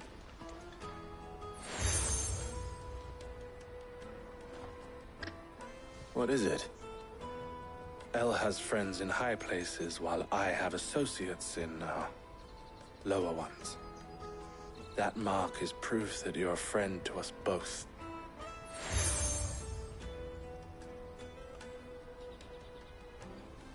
I shall bear it with pride. Well, all that remains is to wish you a safe onward journey. Goots's pass should secure you a place on the caravan, but if you encounter any difficulties, we would be delighted to provide you with a coach of our own. For a discounted price, of course. Say, 9 million? We'll try the caravan.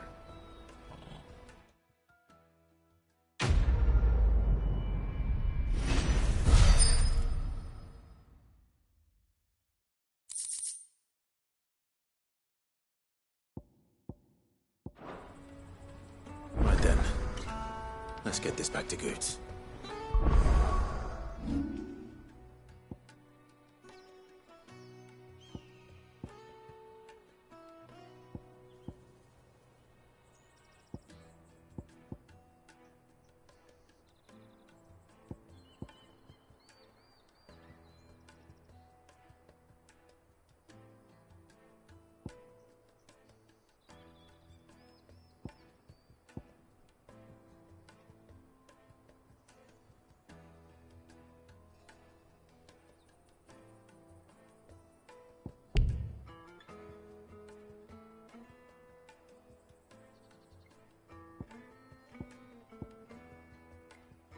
And then it's on to the Dominion.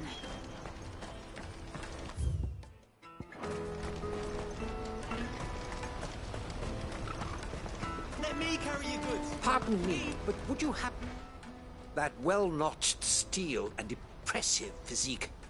I have need of a sword for hire, and yours looks to be a weapon well worth the coin. Might you be convinced to offer me the use of those formidable arms? How exactly do you intend to use them? Well, being something of a scholar of Zemeckis history, I wish to investigate the ruins near the city. And I require a rugged companion, lest I find myself waylaid by ne'er-do-wells or the beasts sent to roam the area. Should you accept, you will not only earn yourself material wealth, but partake of the true treasure that awaits us there. The rich and storied history of Zemeckis. Well, were you ever party to a finer proposition? My arms are yours. Wonderful! Then come. We must away. But where are we going? Along the old Zemeckis Road, and from there, onward to discovery. Quickly! There is not a moment to lose. Wait. Good luck with your ne'er-do-wells.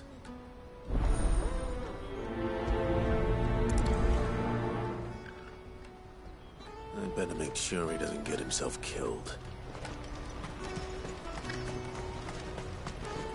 Porter for hire. Best suit. I see you've been of some assistance to Eloise. Perhaps you can extend me the same kindness? Perhaps. What would I be doing? Finding someone. You see, I've been having trouble with thieves, and despite the many pains I've taken, I can't stop them from rummaging through my packs. I was griping about my lot to a friend of mine a few days back, and he offered to track the culprits down. Now, Joseph's a sellsword, and a good one at that. But he's been gone days, and I'm beginning to fear the worst. Any idea where his search for the thieves might have taken him? The old Sickest road, perhaps? He doubted they would be fool enough to linger here in Boklad. Joseph's lived a hard life. Made him grey long before his time. I just pray he hasn't been killed over a few sacks of grain. Can't imagine there are too many grey-haired sellswords around. Hopefully someone will have seen him.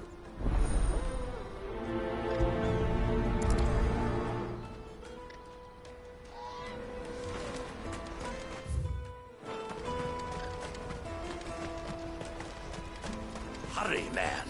I must leave for the temple. Bloody crimson terror. Stupid.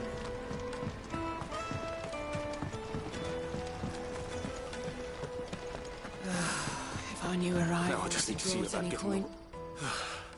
I want to know right away. Bad news. Good, actually. Something worth celebrating for a change. Only trouble is, the serving girl's still new to the job, so I can't leave her while I go and invite those I'd like to celebrate with. What exactly are you celebrating, if you don't mind me asking? I've come by a particularly fine bottle of red. A Gotan 66, no less. Gotan Rouge is the only good 66 if you held a knife to their throats. So I've heard. Oh, so you know of it then? Clearly you're a gentleman of taste. A gentleman who might sympathize with my predicament, perhaps? Would you pass the good news to a few friends of mine? I'll give you a little something for your time, of course. Sounds simple enough. So you'll do it? Marvelous. Thank you. You won't need to go far. All three of them should be right here in the market. There's Aldrich the porter, Milan the butcher, and Bolek, a guard over at the north gate. Three of the finest fellows in Boklad, if you ask me. Tell them to come to the tavern when they've finished for the day. Stop by again when you let them know, and I'll give you your little something. I'll be right back.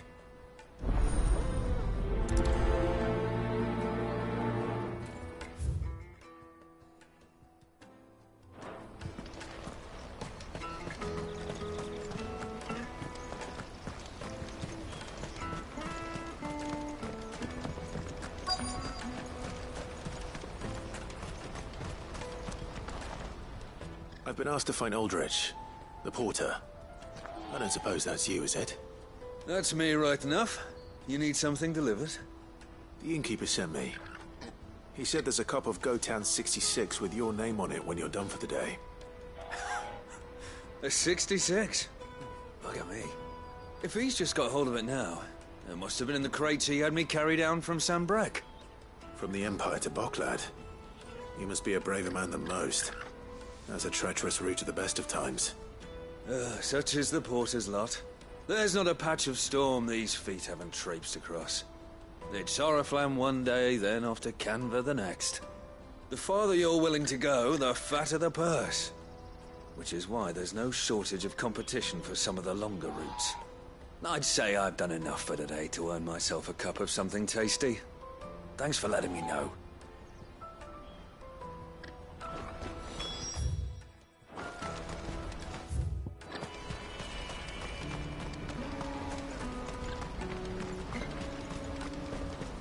That's that then.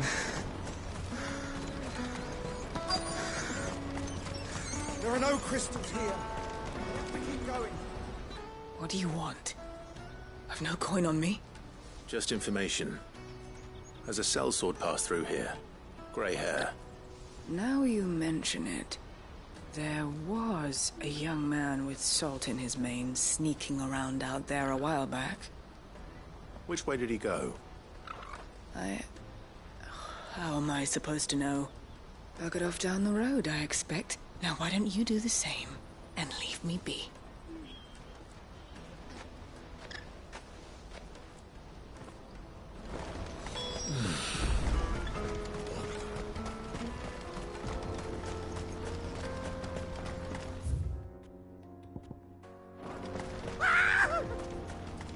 Why am I not surprised?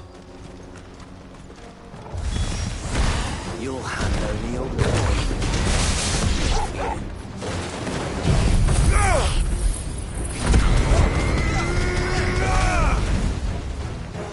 Over here! Motor! Over here! This one!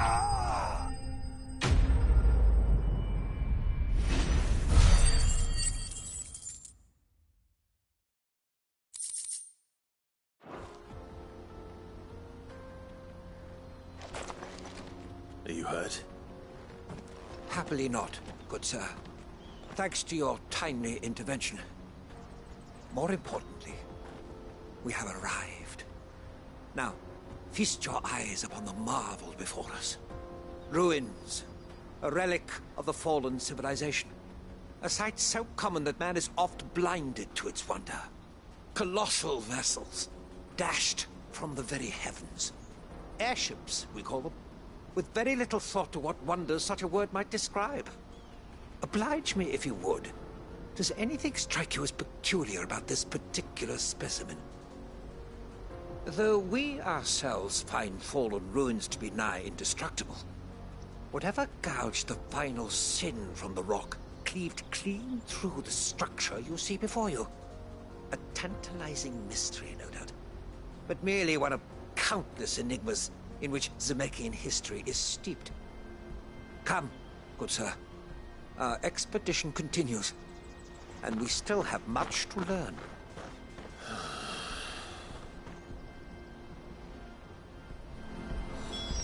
He's passionate. I'll give him that.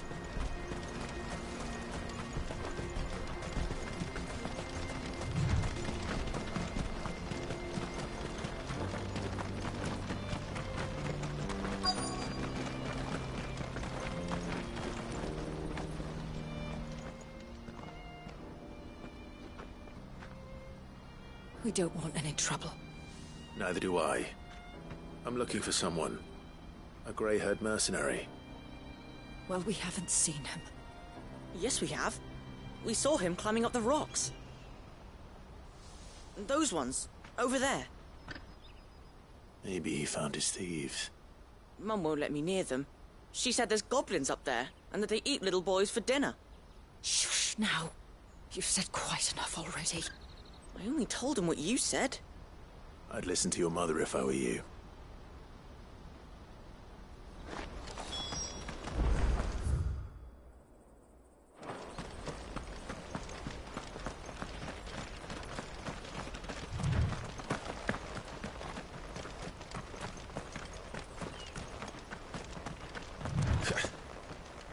Did Joseph's thieves really lug their stolen wares all the way out here?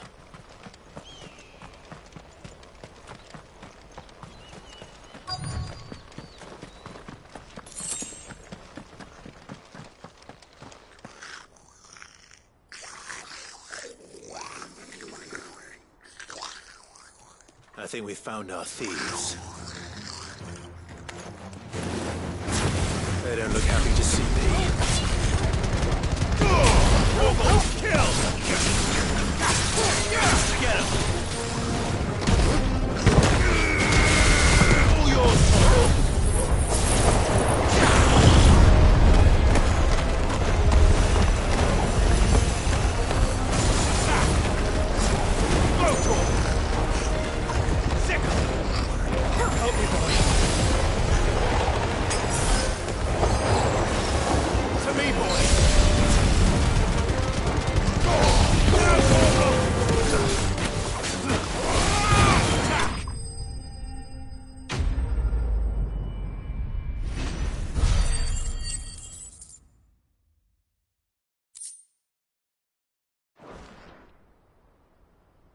Let's get this over with. Stop! Don't kill him, he's just protecting his home. Joseph? So the boy was right. I don't know you. Your porter friend sent me to find you. She was worried you might have got yourself killed. Have I been gone that long? Wasn't hard finding the thieves. The problem was knowing what to do with them when I did. I take it things are more complicated than they appear.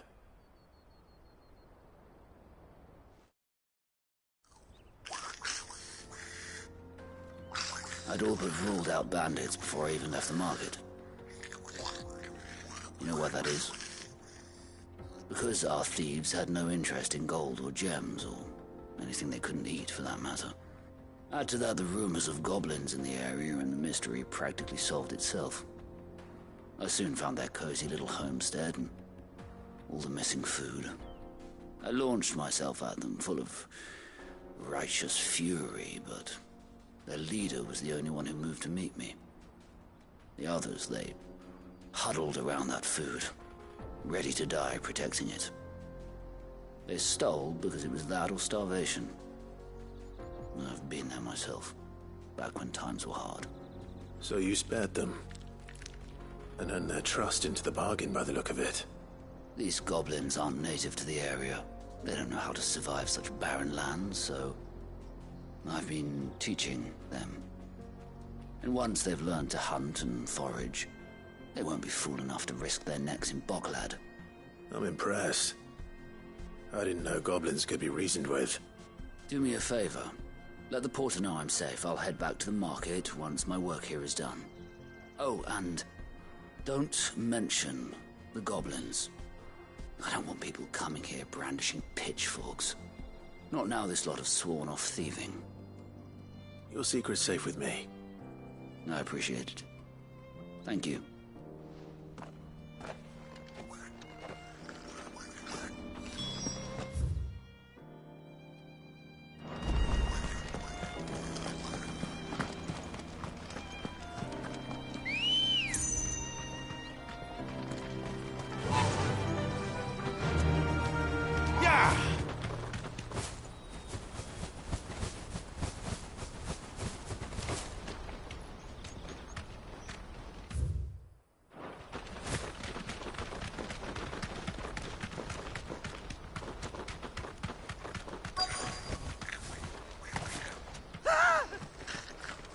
Not it. All right then. First.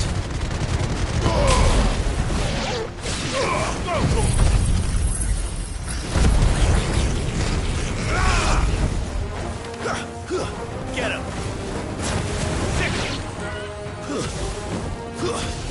This one.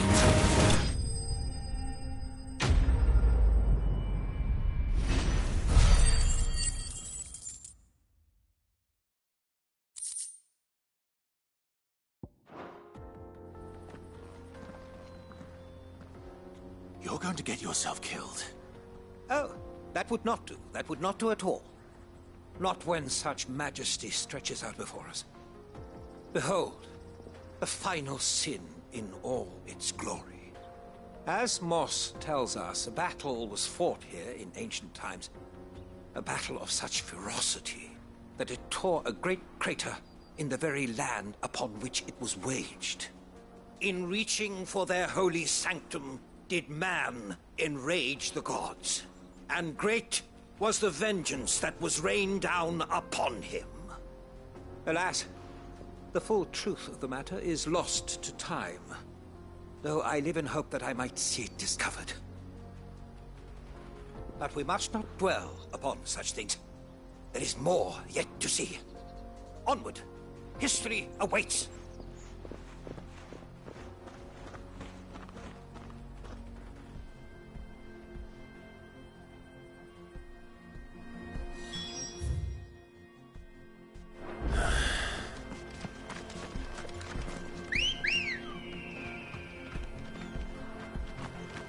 Ready, go? Fly, Ambrosia.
Still in one piece?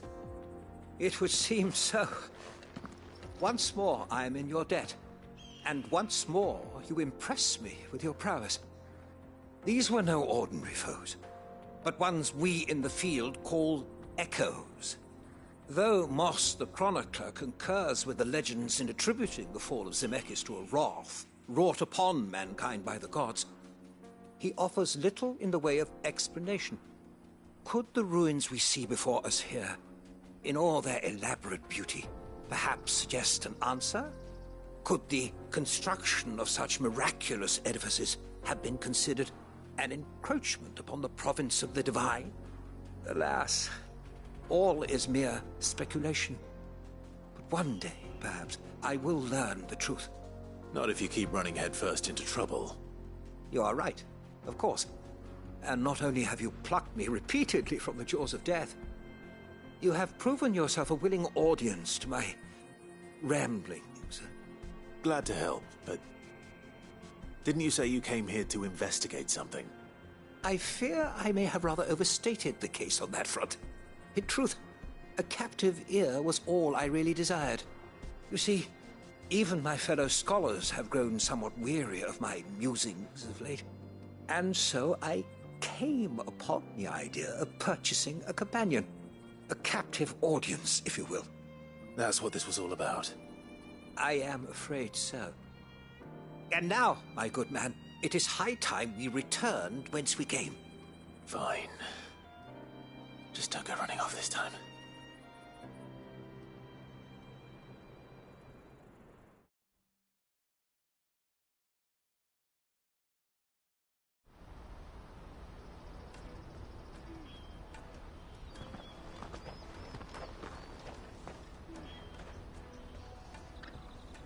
And so ends a delightful day. Here, your reward for humoring my selfish whims, plus a little extra for the trouble I have put you to.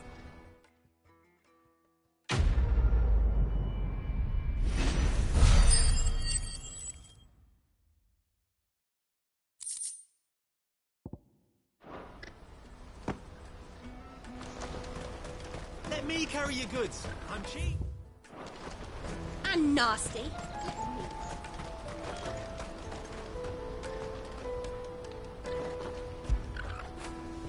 Now feel good, boy.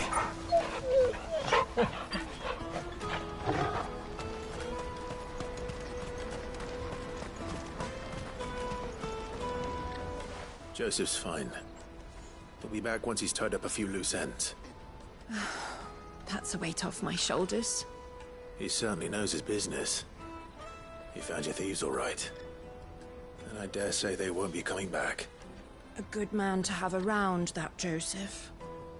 And if he says there'll be no more thieving, that's good enough for me. Thank you for putting my mind at ease. Here, for your troubles.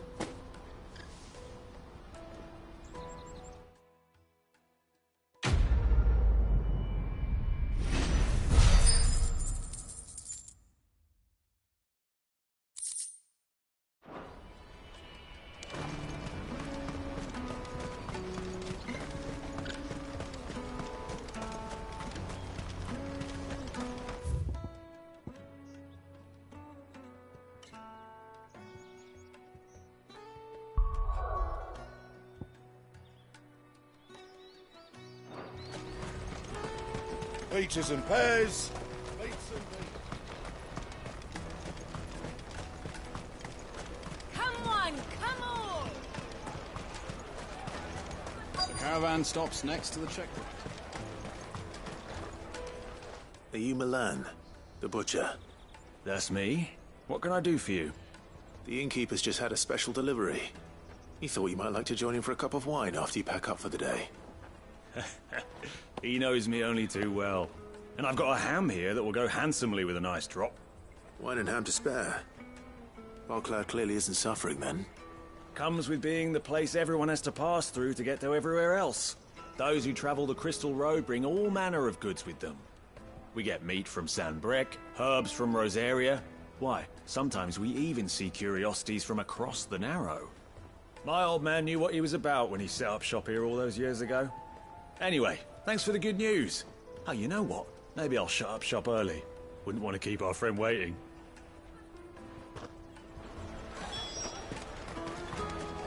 You won't find anything of this quality in Twinside.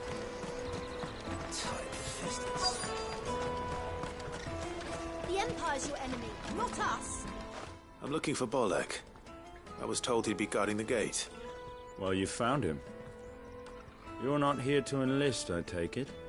The innkeeper sent me. He's just taken delivery of a rare vintage, a Gotan 66. He thought you might like a cup. I've never said no to a goat hand. I'm not about to start now. Thanks for letting me know. You must be a busy man. The market would be flooded with refugees if we weren't here to stem the flow. Oh, my heart goes out to them, all right, but we've got our orders. No papers, no passage. Plenty try to slip past us nonetheless. And every now and then, one of them's foolish enough to try and force their way through. And when they do, well, things can get nasty. You know what? That wine's sounding better by the moment. Hold on. I wonder if the innkeeper might spare a cup of that wine. Come, taste my peaches. Yes. I'll take the large. What I really want to be. Juicy pears! Slake your thirst. Jug of snake spit for the road? Come one, come all!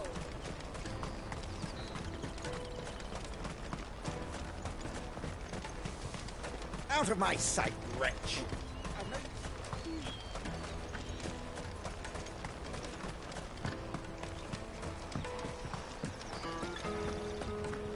If our new arrivals had brought it. I spoke to your friends. They'll be along soon. That's fantastic news. Thank you kindly. It's been a while since we all sat down together. And the way I see it, that wine is as much theirs as it is my own. How so? Well, I wouldn't be serving anything but slops without Aldrich to go and fetch the good stuff for me. And then there's Milan, who always sends customers my way. And Bolek, an even-handed keeper of the peace, if ever there was one. Those three are the backbone of Boklad. Lose any one of them, and the market would soon fall apart. And without the market, I wouldn't have a single customer. I'd say that's worth a bottle of 66, wouldn't you? And more besides. Everyone needs a shoulder to lean on. Be they world-weary innkeepers or brooding swordsmen. Right. I'd better prepare for my guest's arrival. I hear you had me carrying a bottle of Gotan 66. If I'd have known, I would have sold the thing and lived like a lord. I'll settle for a cup, though, if you're in a sharing mood. A Gotan 66. Just as well I had something special of my own set aside. A bottle between the four of us might not be enough to drown our sorrows, but it can't hurt. Here they are, the three pillars of Boklad. Sit yourselves down, gentlemen. The woes of the world may be monstrous in many, but there's nothing like a few good friends to keep the misery at bay. Never a truer word spoken.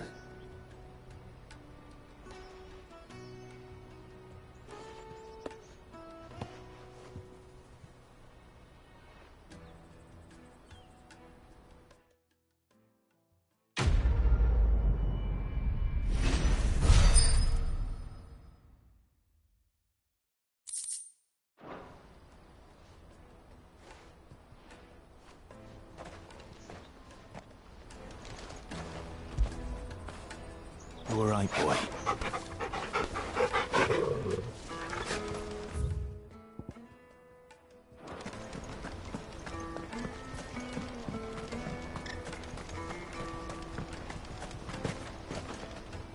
Ah, Clive. Why, I am what you see. It can be a risky business.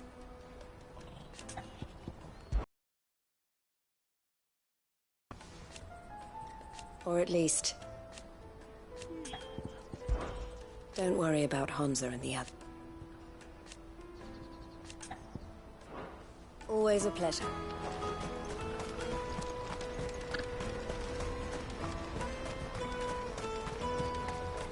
Peaches and pears.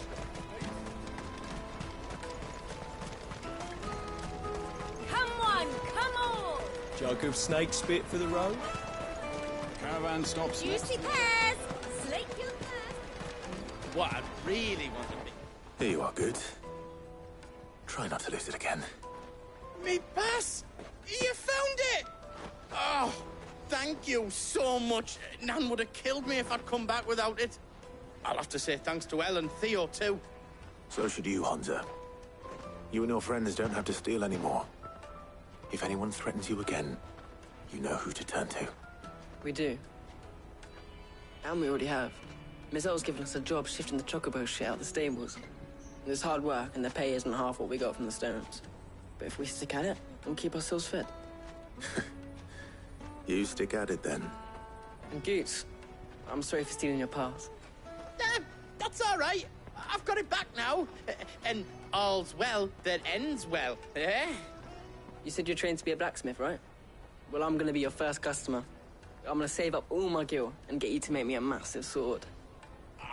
I'll do me best. Till then, eh?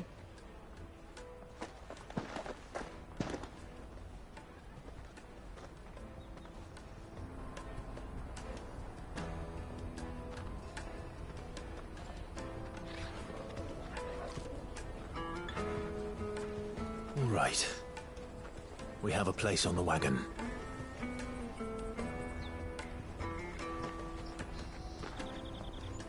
Remember, Goots, we're mercenaries. You hired us to protect you. But mercenaries... And you remember the plan? You're to ride all the way to Twinside.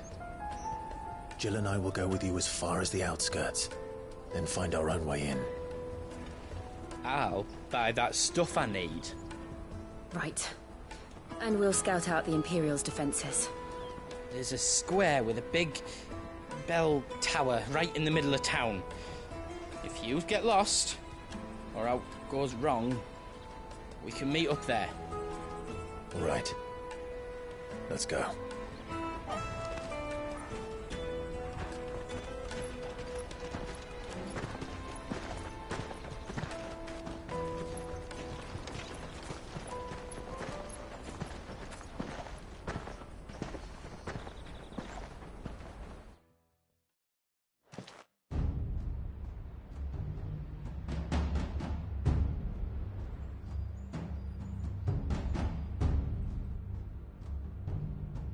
I see. And you're quite certain your father has no knowledge of Ultima? I am. I have no difficulty believing a sinister force has come to exert an influence on Sanbreque. But be that as it may, it is yet to claim my father.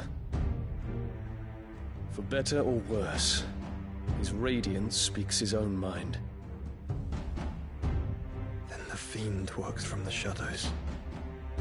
I confess, when first you told me of this fiend, I had my doubts, and more than a few at that.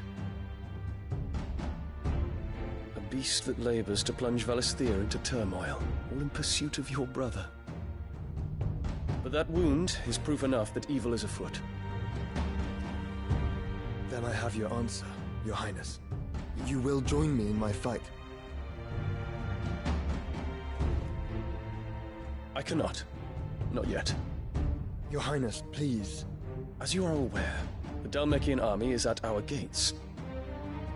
They have lost their mother crystal, and with it all hope of a negotiated withdrawal.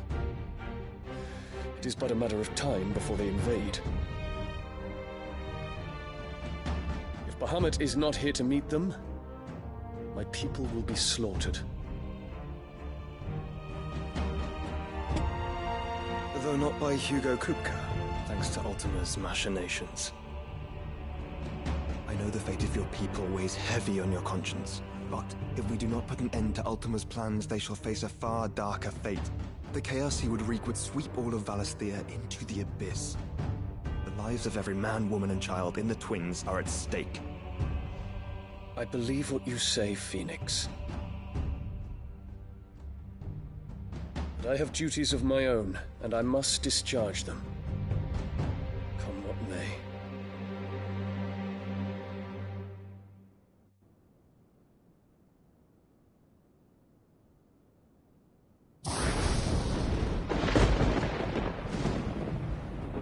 do you know of my blood?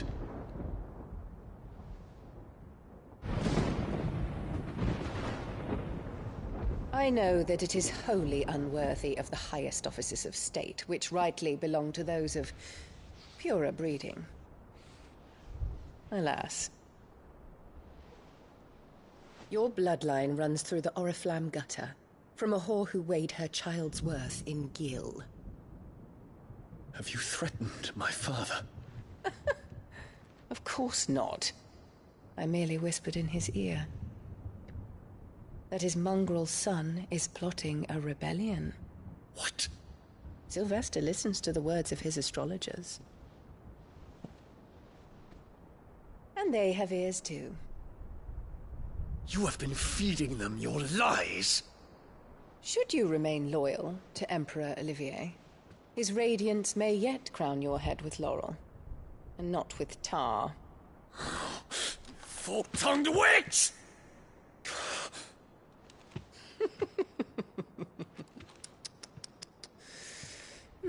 In consideration of your long years of service to the Empire, I shall forgive this uncharacteristic rudeness.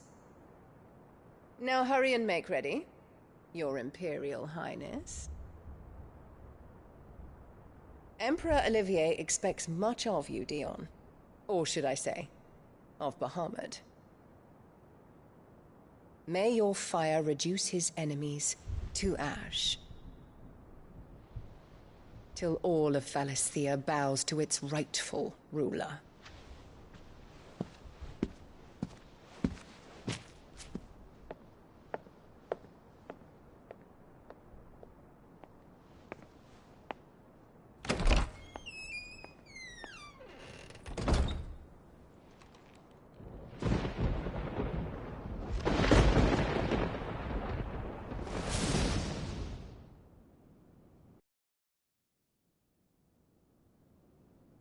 There is another darkness that has taken hold of Sanbreque.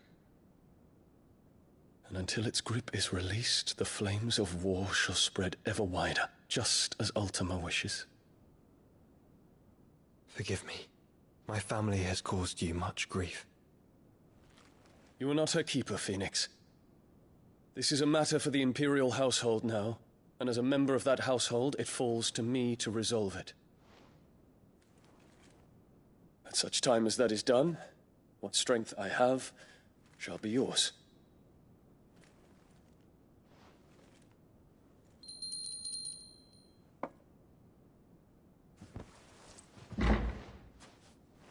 Thank you, Your Highness. Let us take to the skies together, and bring a new dawn to Valisthea. I should like nothing more.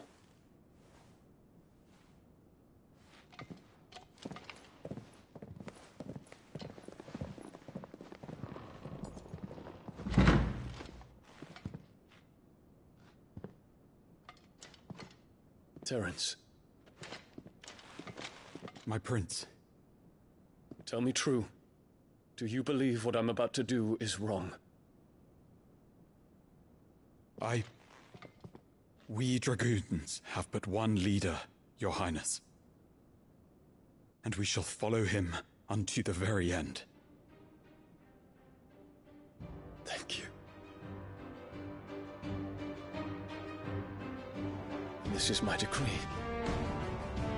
For their crimes against the crown, the traitorous Annabella and her usurping son shall be put to death, and the Empire restored.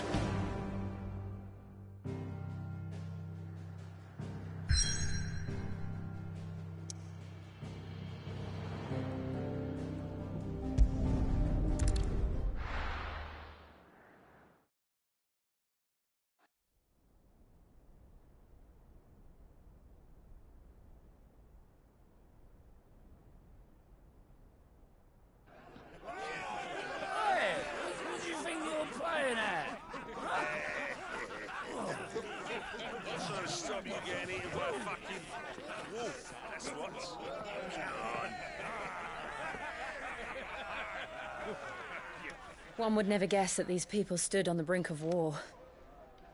They're afraid. They turn to drink to forget their fears. Anything you want to forget?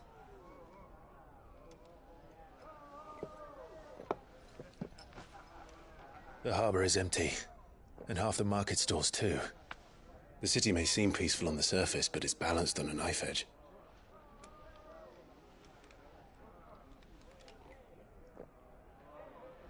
Were we to give it a nudge, it might be just the distraction we need to reach the Mother Crystal. I thought you might say that. We should send for Gav. We'll need someone to keep the fires we start from going out. And we can busy ourselves scheming until he gets here. I'll send a Stolas then.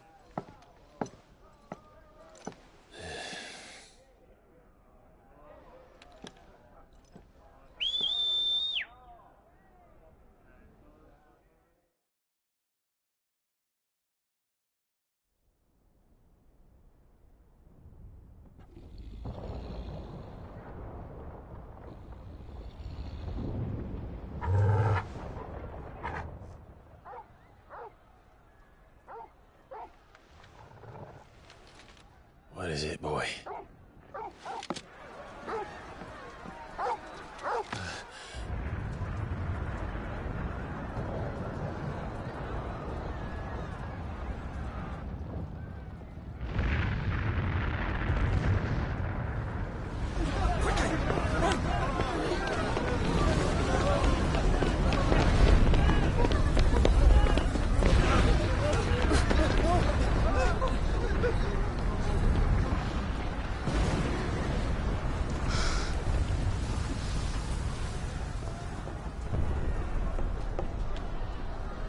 What's happening? I don't know. Torgal!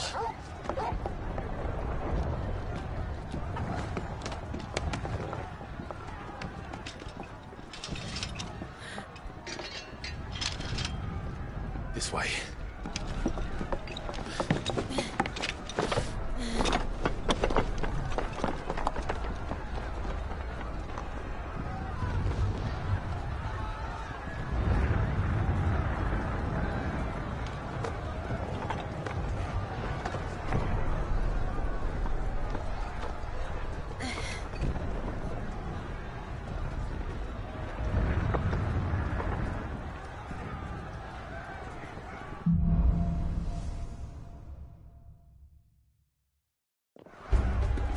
The city's on fire.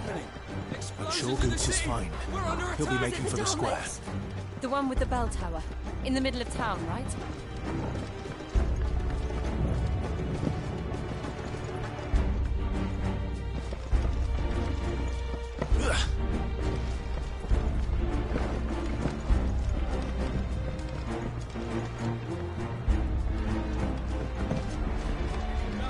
Watchman or sentry is to be slain on sight.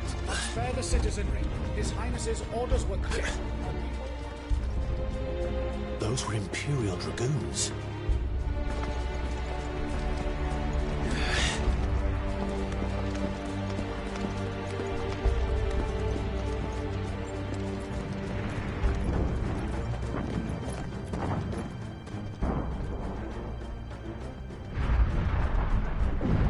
What in the hell is going on? Let's go and see. Right.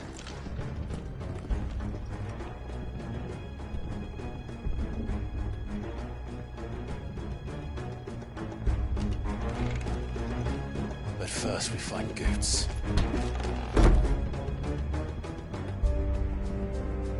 I just hope he's all right.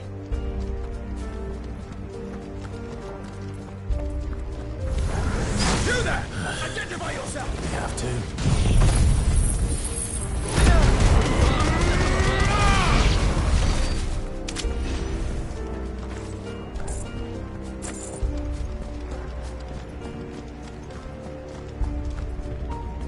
Around! Quickly! Cut them down!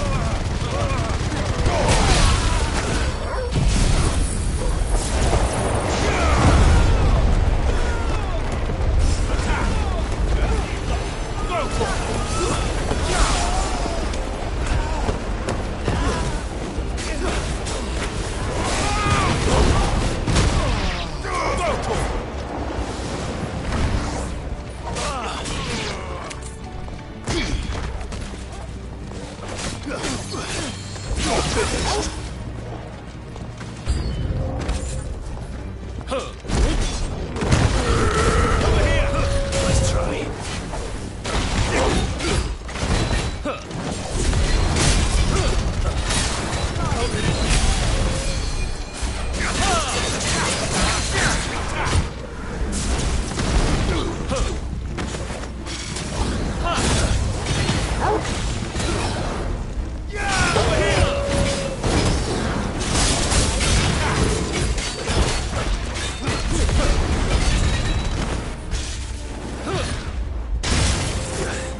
There's no doubt about it.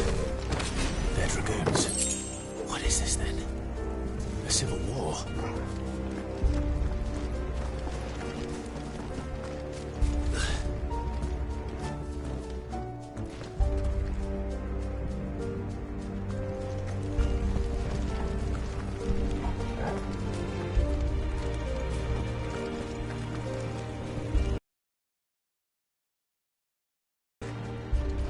Never thought I'd be glad to fall into a sewer.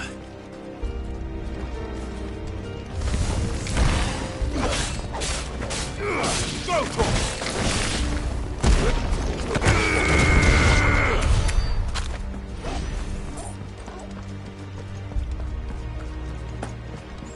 Ward secured, Captain. None of the Emperor's forces remain. They gather the men! We press on to the council chambers. Yes, Captain. What of the men and women in the market district? The evacuation is complete, Captain. Good. Then all that remains is the throne of the Emperor.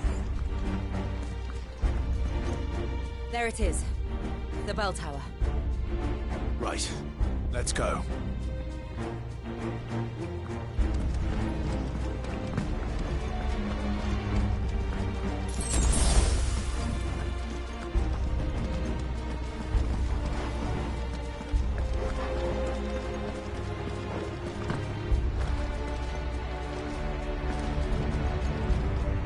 Ah, a goods lift.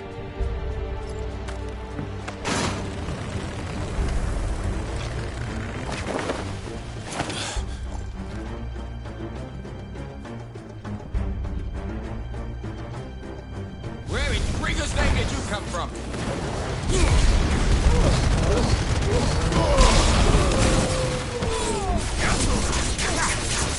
Get him!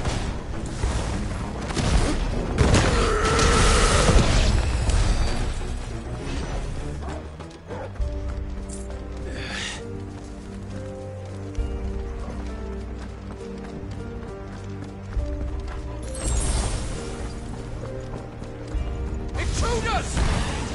Defend the gate!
time to fight. Name, none shall pass.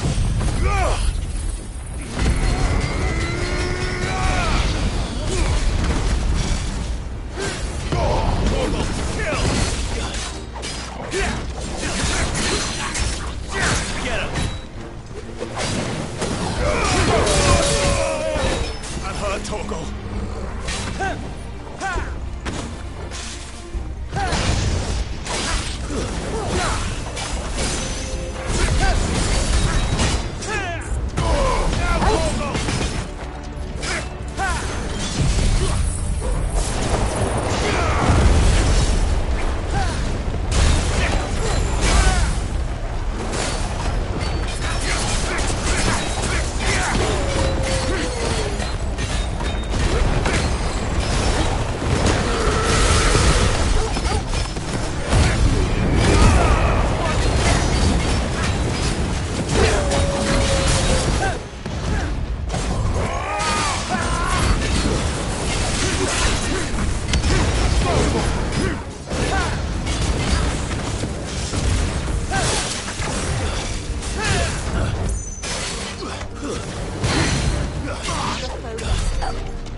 Enemies on the rampart! Kill them!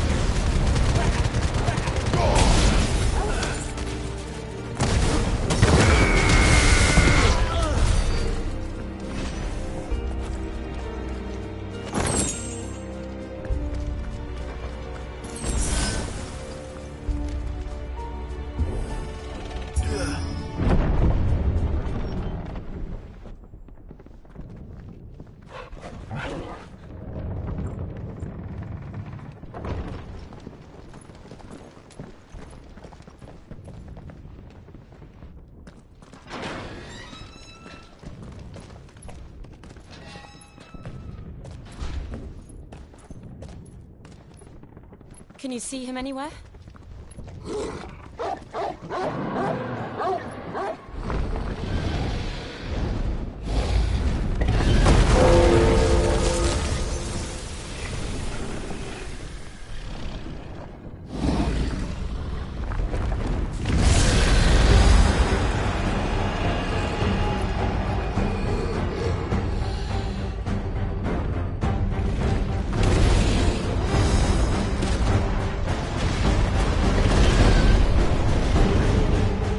It must be one of the Dragoon's pets.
something in store for us.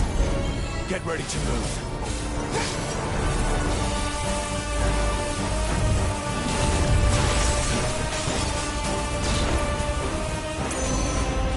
Attack! This one!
Are you alright?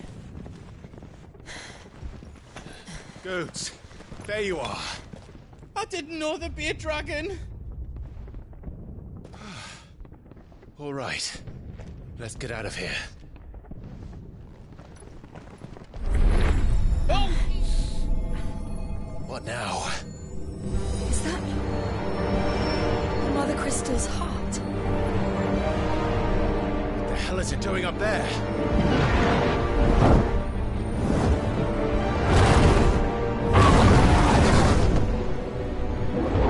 Bahamut.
Your Highness, don't do this. We must leave. Now, Your Grace. I beg of you. This is not what he wanted. Something's happened. Forgive me, Yud, but I must put a stop to this. Your Grace!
So, what do we do now then?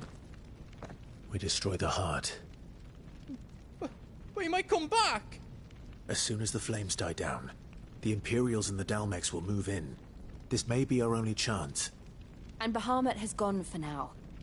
You should get as far away as you can, Goots.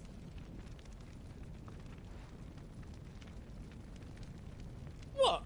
And leave you lot in the lurch? I can't do that.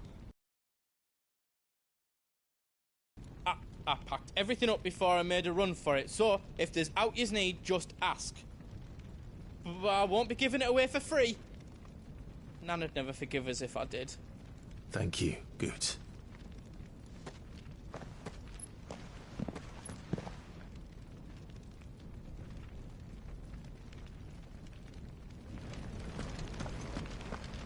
What can I do for yous?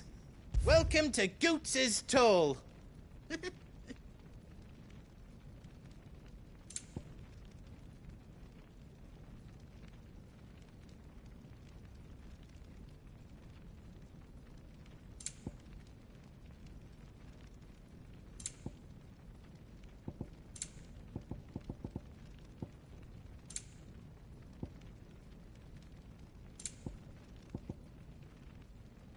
got everything you need then.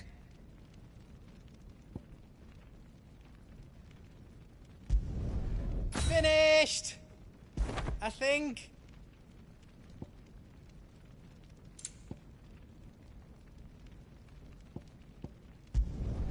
Did I do it right?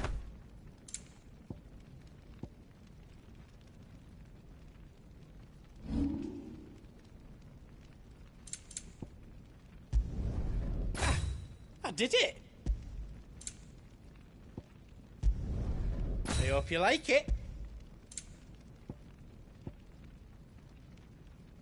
Anything else I can make for you?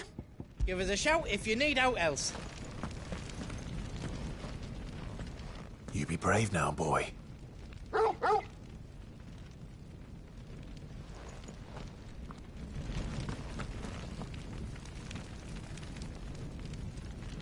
Drake's tail is right there, Clive. It's time to free Storm from the crystal's curse. Oh, it's past time. But remember, Bahamut is still out there. And I dare say we'll be seeing him again before the night is done.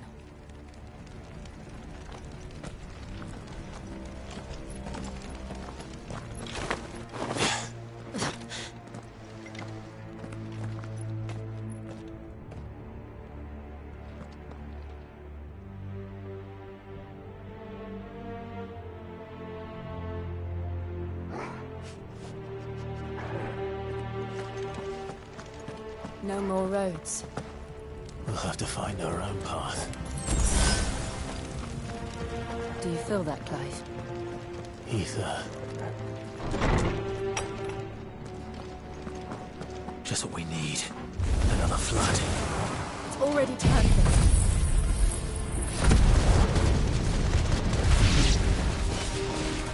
Then there's no reason to hold back. Get him! Sick him! Attack! Sick him!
Must be a way to climb up.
dangerous. Fuck. Hold on, Joshua. I'm coming!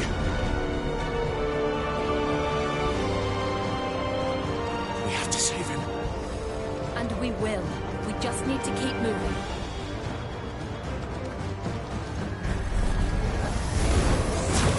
Come again.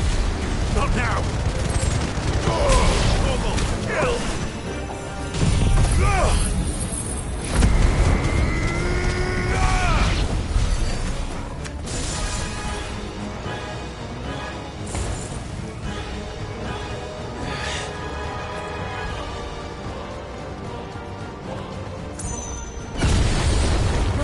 What was that? Bahamut. He'll kill us all.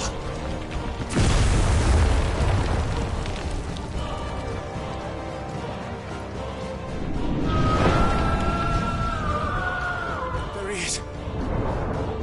Joshua! I'm here, brother! Clive. He can't hear you. Joshua! They're heading for the heart. Then so should we.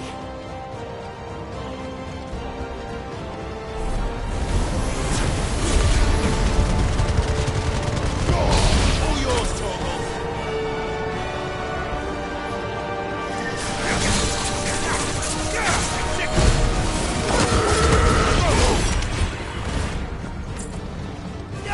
Attack! This one. You're finished.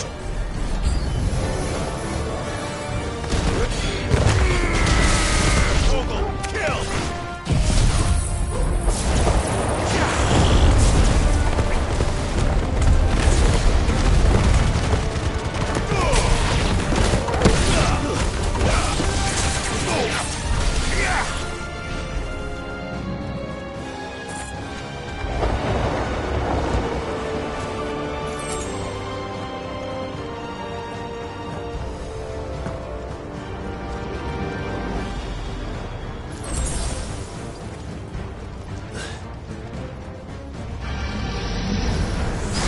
We don't have time for this!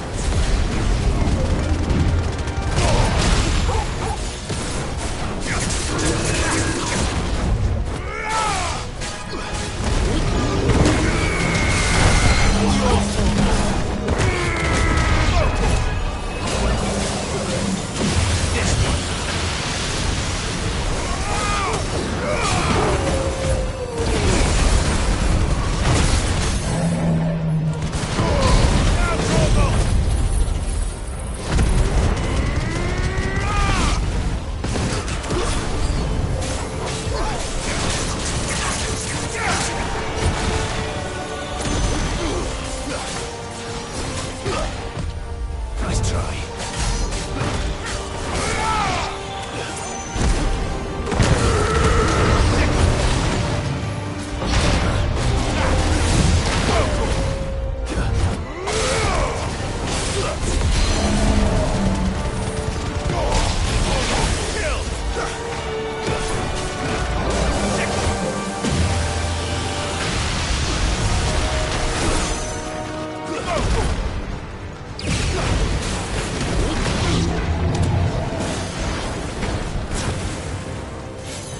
Get him!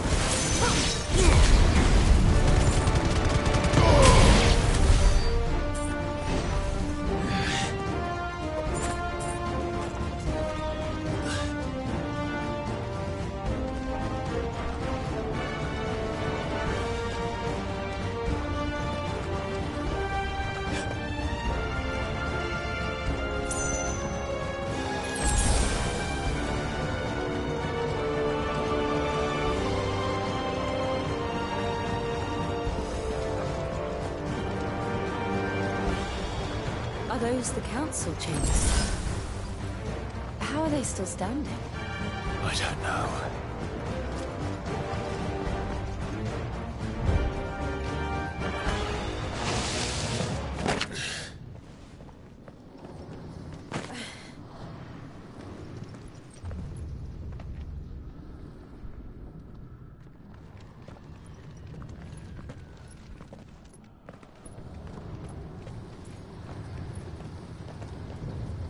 He'll be all right, Clive. He's a survivor. We're getting close.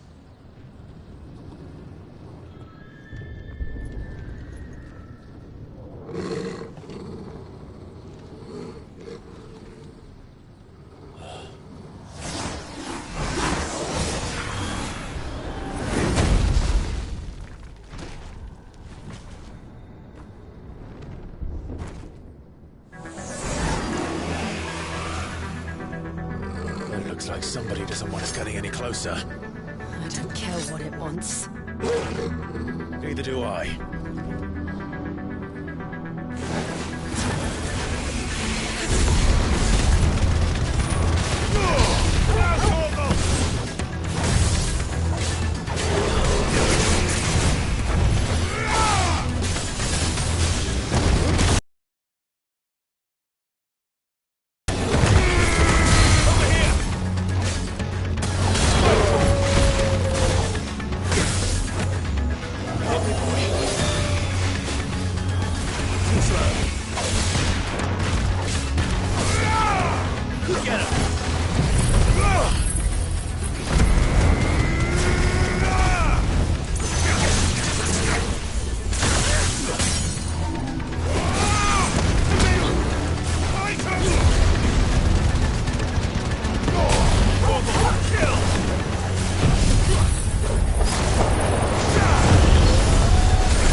These beasts, they're getting stronger.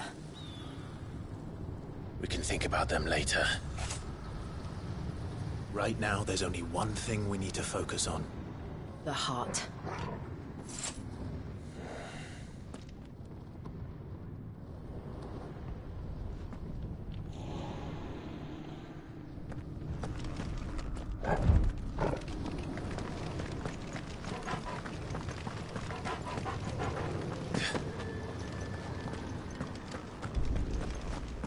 We might be able to get up through the building.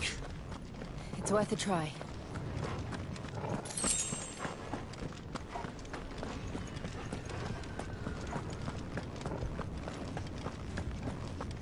Quiet. There's someone up there.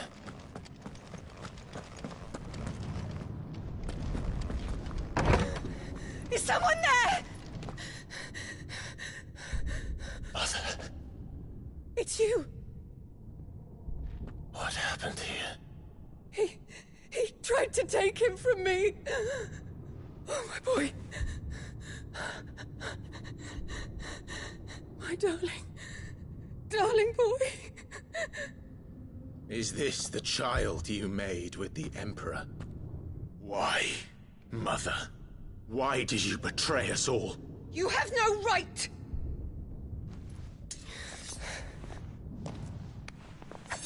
Answer him. We took you in, savage. Show some respect for those who raised you.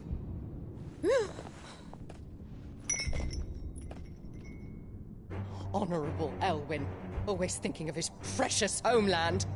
But what worth is a homeland in a world beset by the Blight? Father did not seek to protect his country. He sought to protect his people. A leader's duty is not to protect his people. It is to protect the source of his sovereignty. The noble blood that runs in his family's veins. So long as this bloodline remains unbroken, what does it matter if a nation falls? One can always found another. Unlike him, I did my duty. I preserved my line. I bore a son of the noblest blood, to whom the whole world might kneel.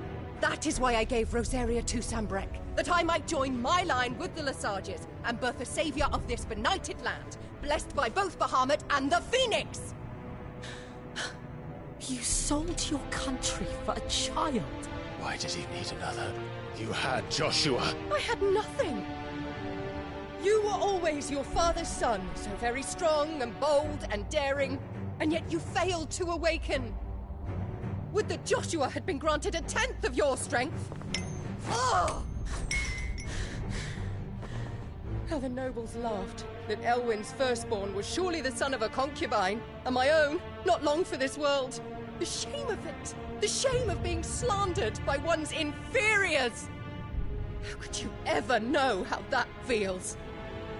It should have been you! Why didn't the Phoenix choose you? Joshua's every waking moment was spent trying to shoulder the burden that you and the Phoenix and the Duchy foisted on him. That's why I became his shield. To help bear the weight. But what did you do? You betrayed your own blood and surrendered your son to his fate! Joshua, my darling boy. I never meant to hurt him. The soldiers' orders were clear. He was to be spared. Why did you survive when the only one I truly cared for died? What? Have you not looked out of the window? Joshua is here! The Phoenix lives on! He's battling Bahamut as we speak!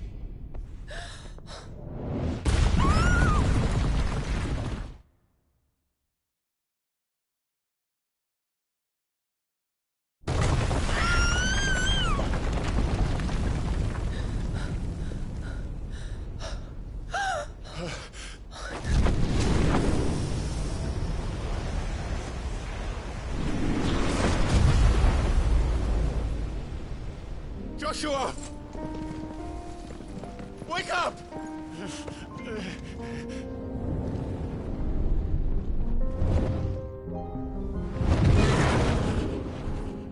I am a shield of Rosaria.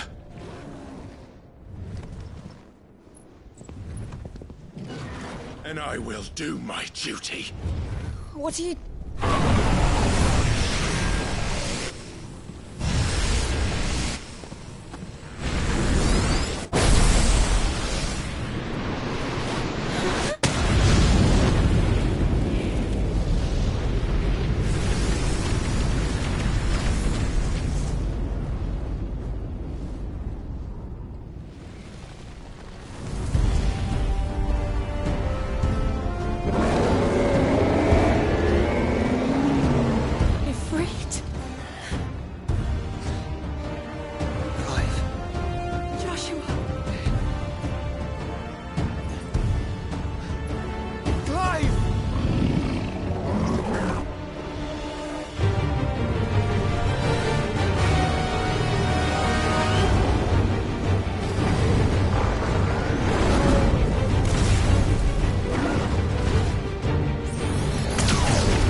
mercy!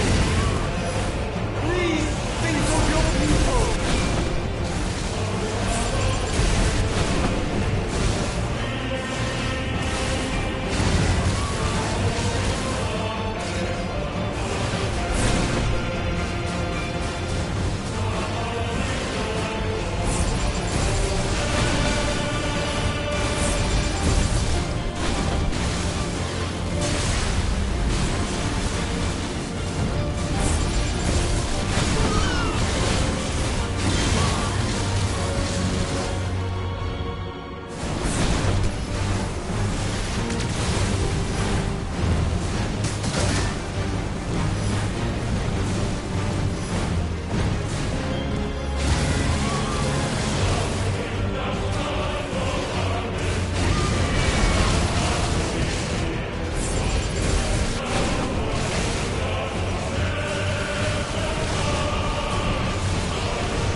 the Founder!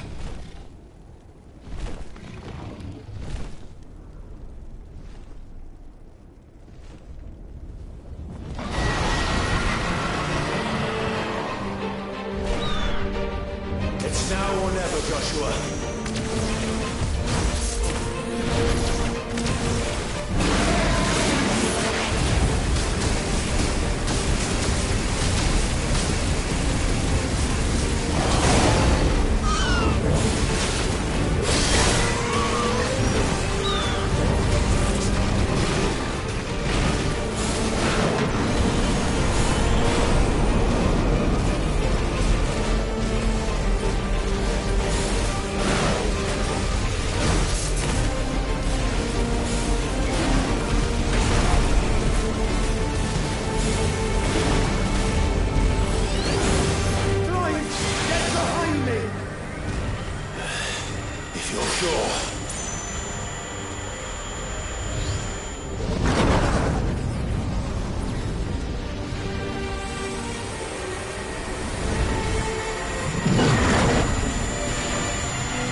This is drinking the ether.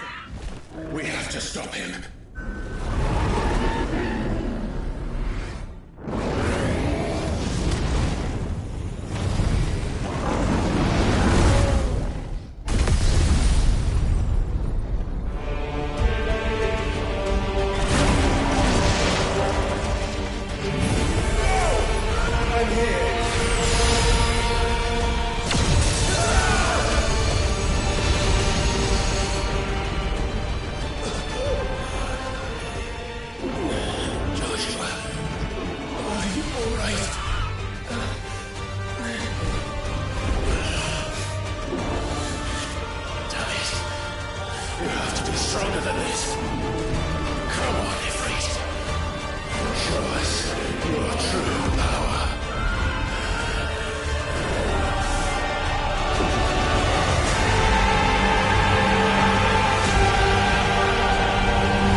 To match such power by trusting in our own.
Joshua!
Dion!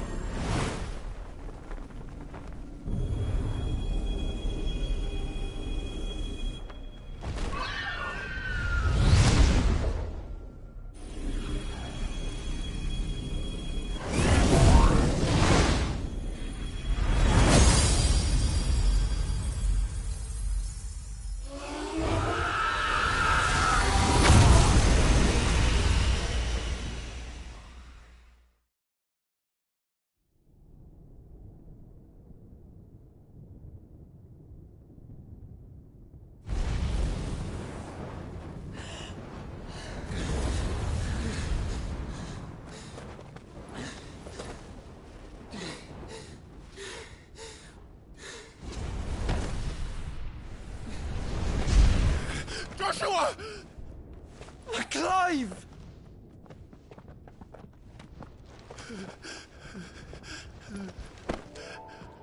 My brother. I'm sorry. I'm so sorry. You're alive. We both are. Nothing else matters.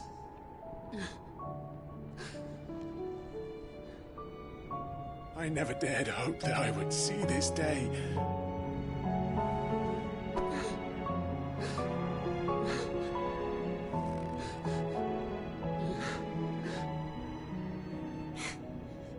Reunited at last. Jill.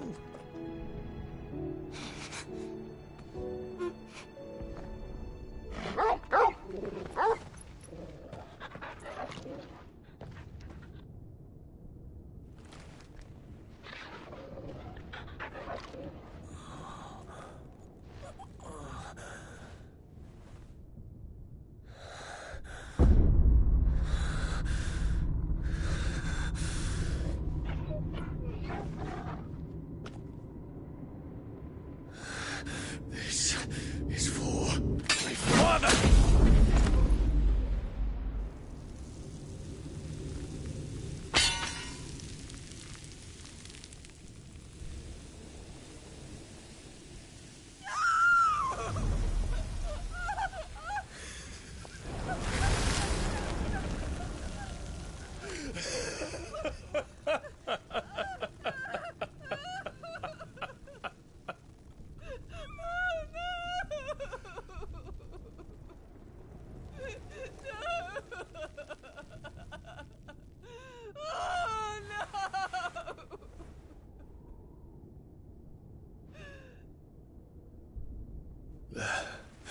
It is done. The demon that would tear our house apart is no more. Father.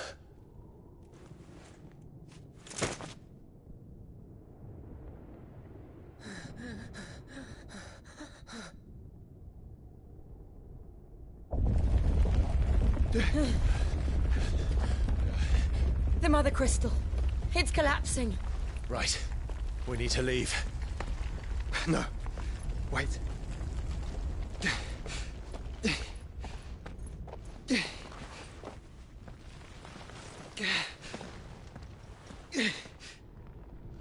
I owe him a debt.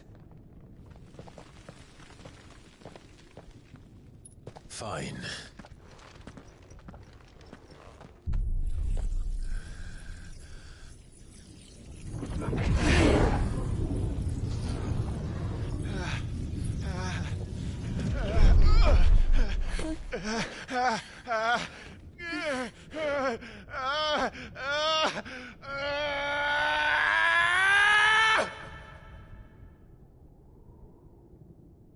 You there. Tell me what section. Little as you don't reinforce the walls.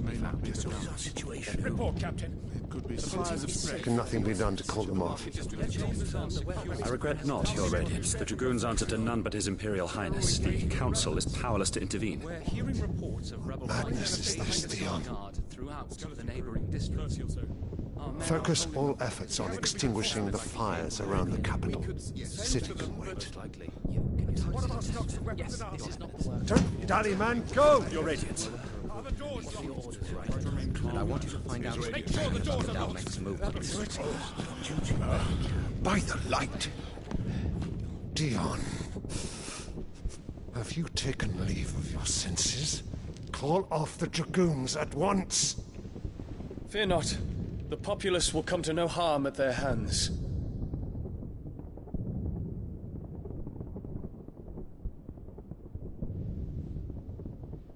I am here to save you, Father.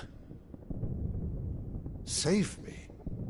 A creeping darkness hides in the heart of Sanbreque. It stems from your wife, the traitorous Annabella.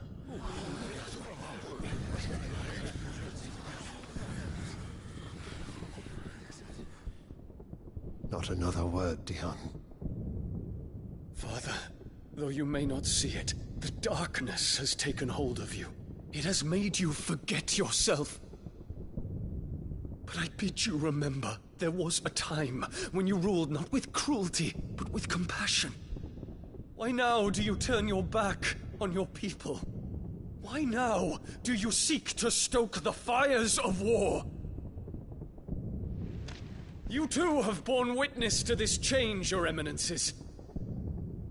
And you know, as well as I, who is responsible for it.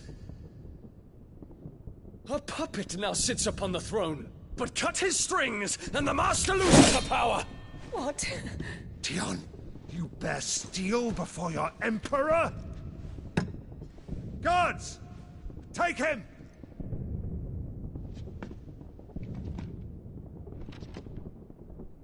For every citizen who falls, another can be bred. For every home that burns, another can be built. Those were your words.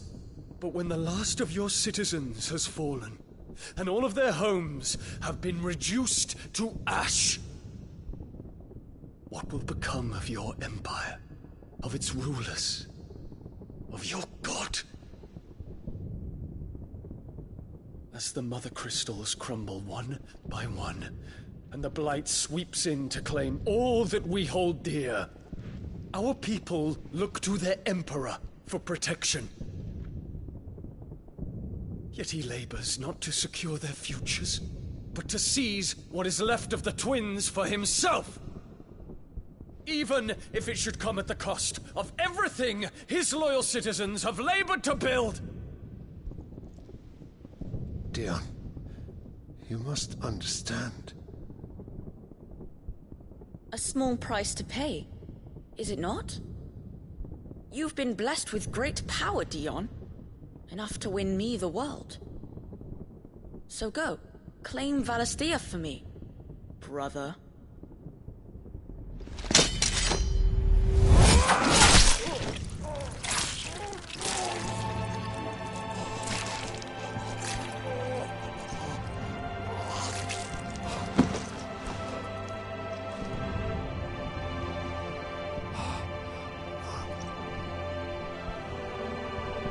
Dion.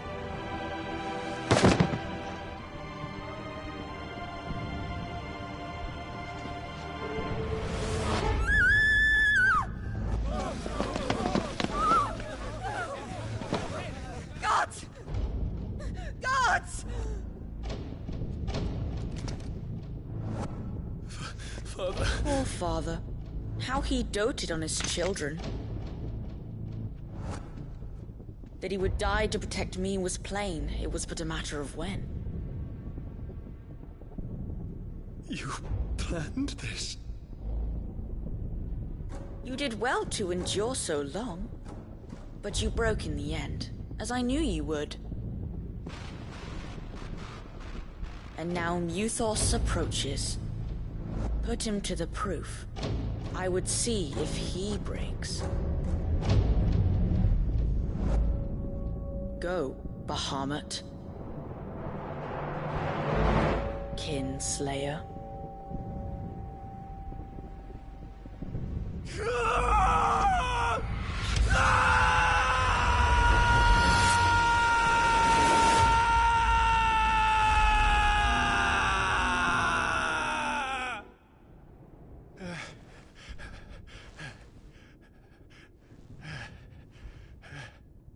Not again. Brother? It's a long story.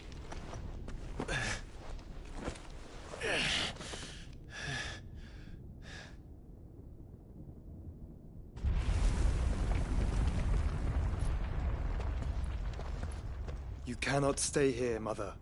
Come. Take my hand.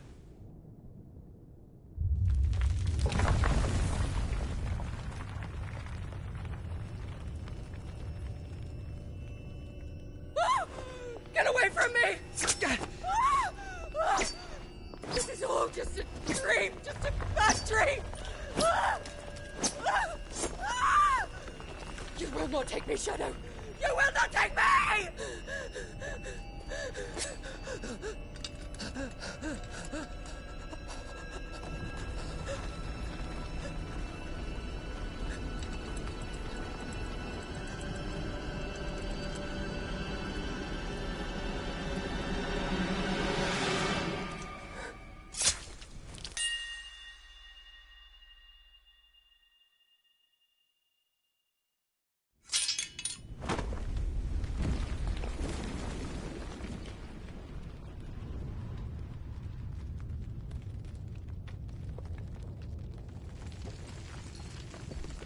Mother.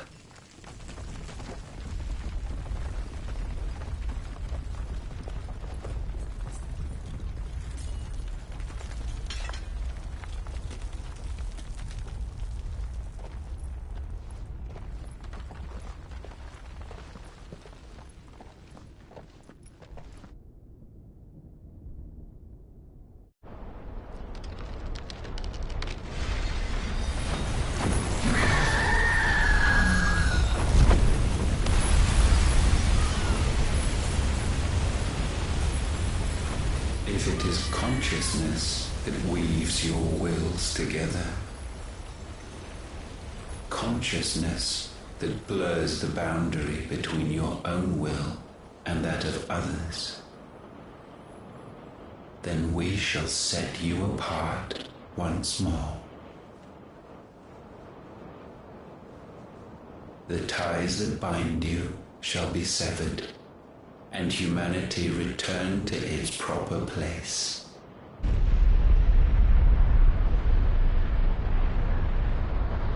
By primogenesis shall a new age of reason begin.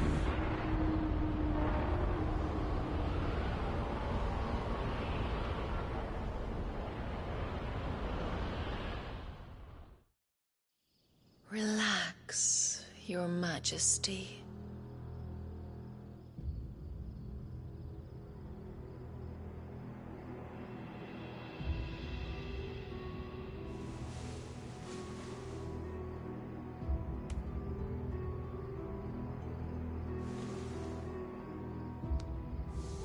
Don't you want to play? It's been a long time.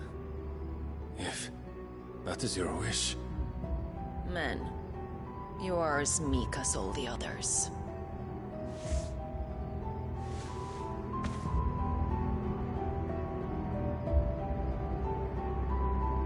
Such feeble creatures.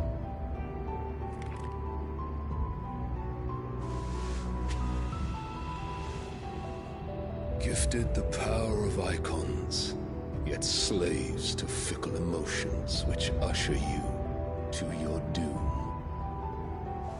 And so you bind your fragile wills with strands of consciousness. The wretched handiwork of a wretched people. The Sons of Fire were united at last, and for but a moment their flame burned bright. Soon Muthos shall become our perfect vessel. And then shall the world be remade. Not before the bonds are severed, of trust, of respect, of love. Only when every strand of consciousness is cut away, may Muthos return to our side. By primogenesis shall all be undone. Mankind shall be rid of his wretchedness, and Muthos of his will. But while he yet clings to it, he has the power to forge bonds anew, and so we bid you. Find Muthos, and sever every one. To destroy that which has no physical form, you ask the impossible. There is nothing your black blade cannot cut, Odin. We shall unite with Muthos, and bring forth a new world. So long as our vessel remains unclaimed by humanity. It shall be done, Master. My will is yours.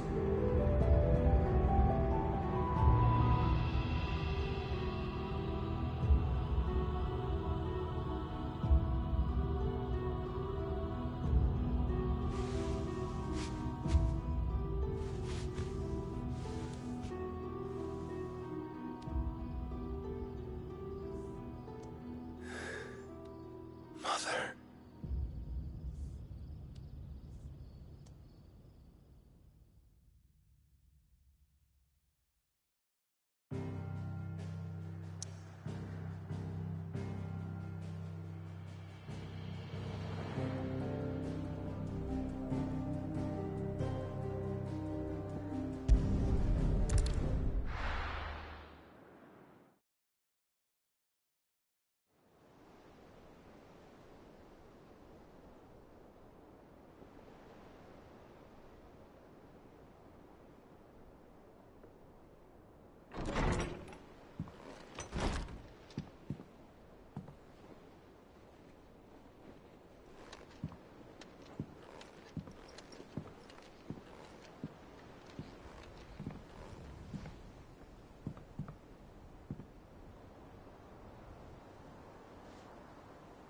How is your brother?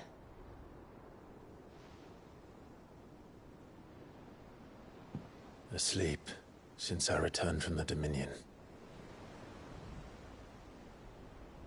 Taya says he should be back on his feet soon enough. For a while, at least. She discovered something on his chest. A swelling, circled in stone. The curse.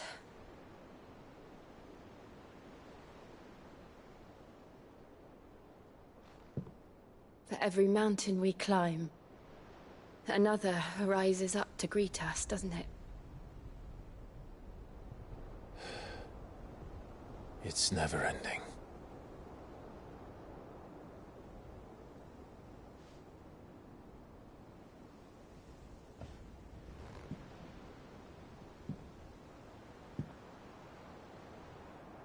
Even the sky seems to have grown tired of it all.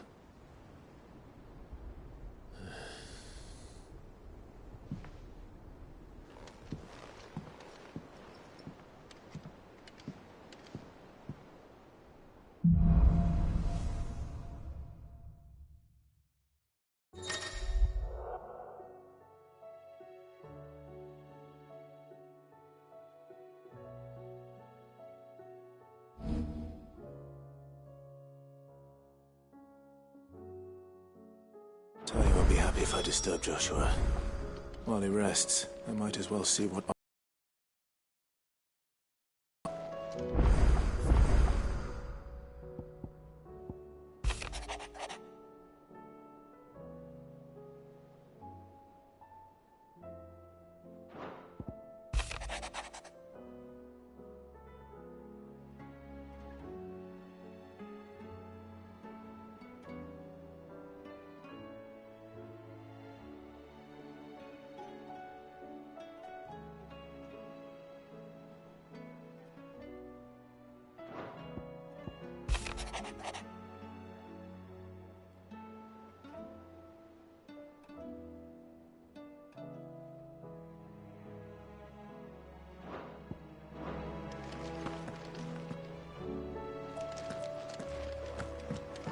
It will take time to come to terms with everything that happened in the Dominion. But time is the one thing we always seem to lack.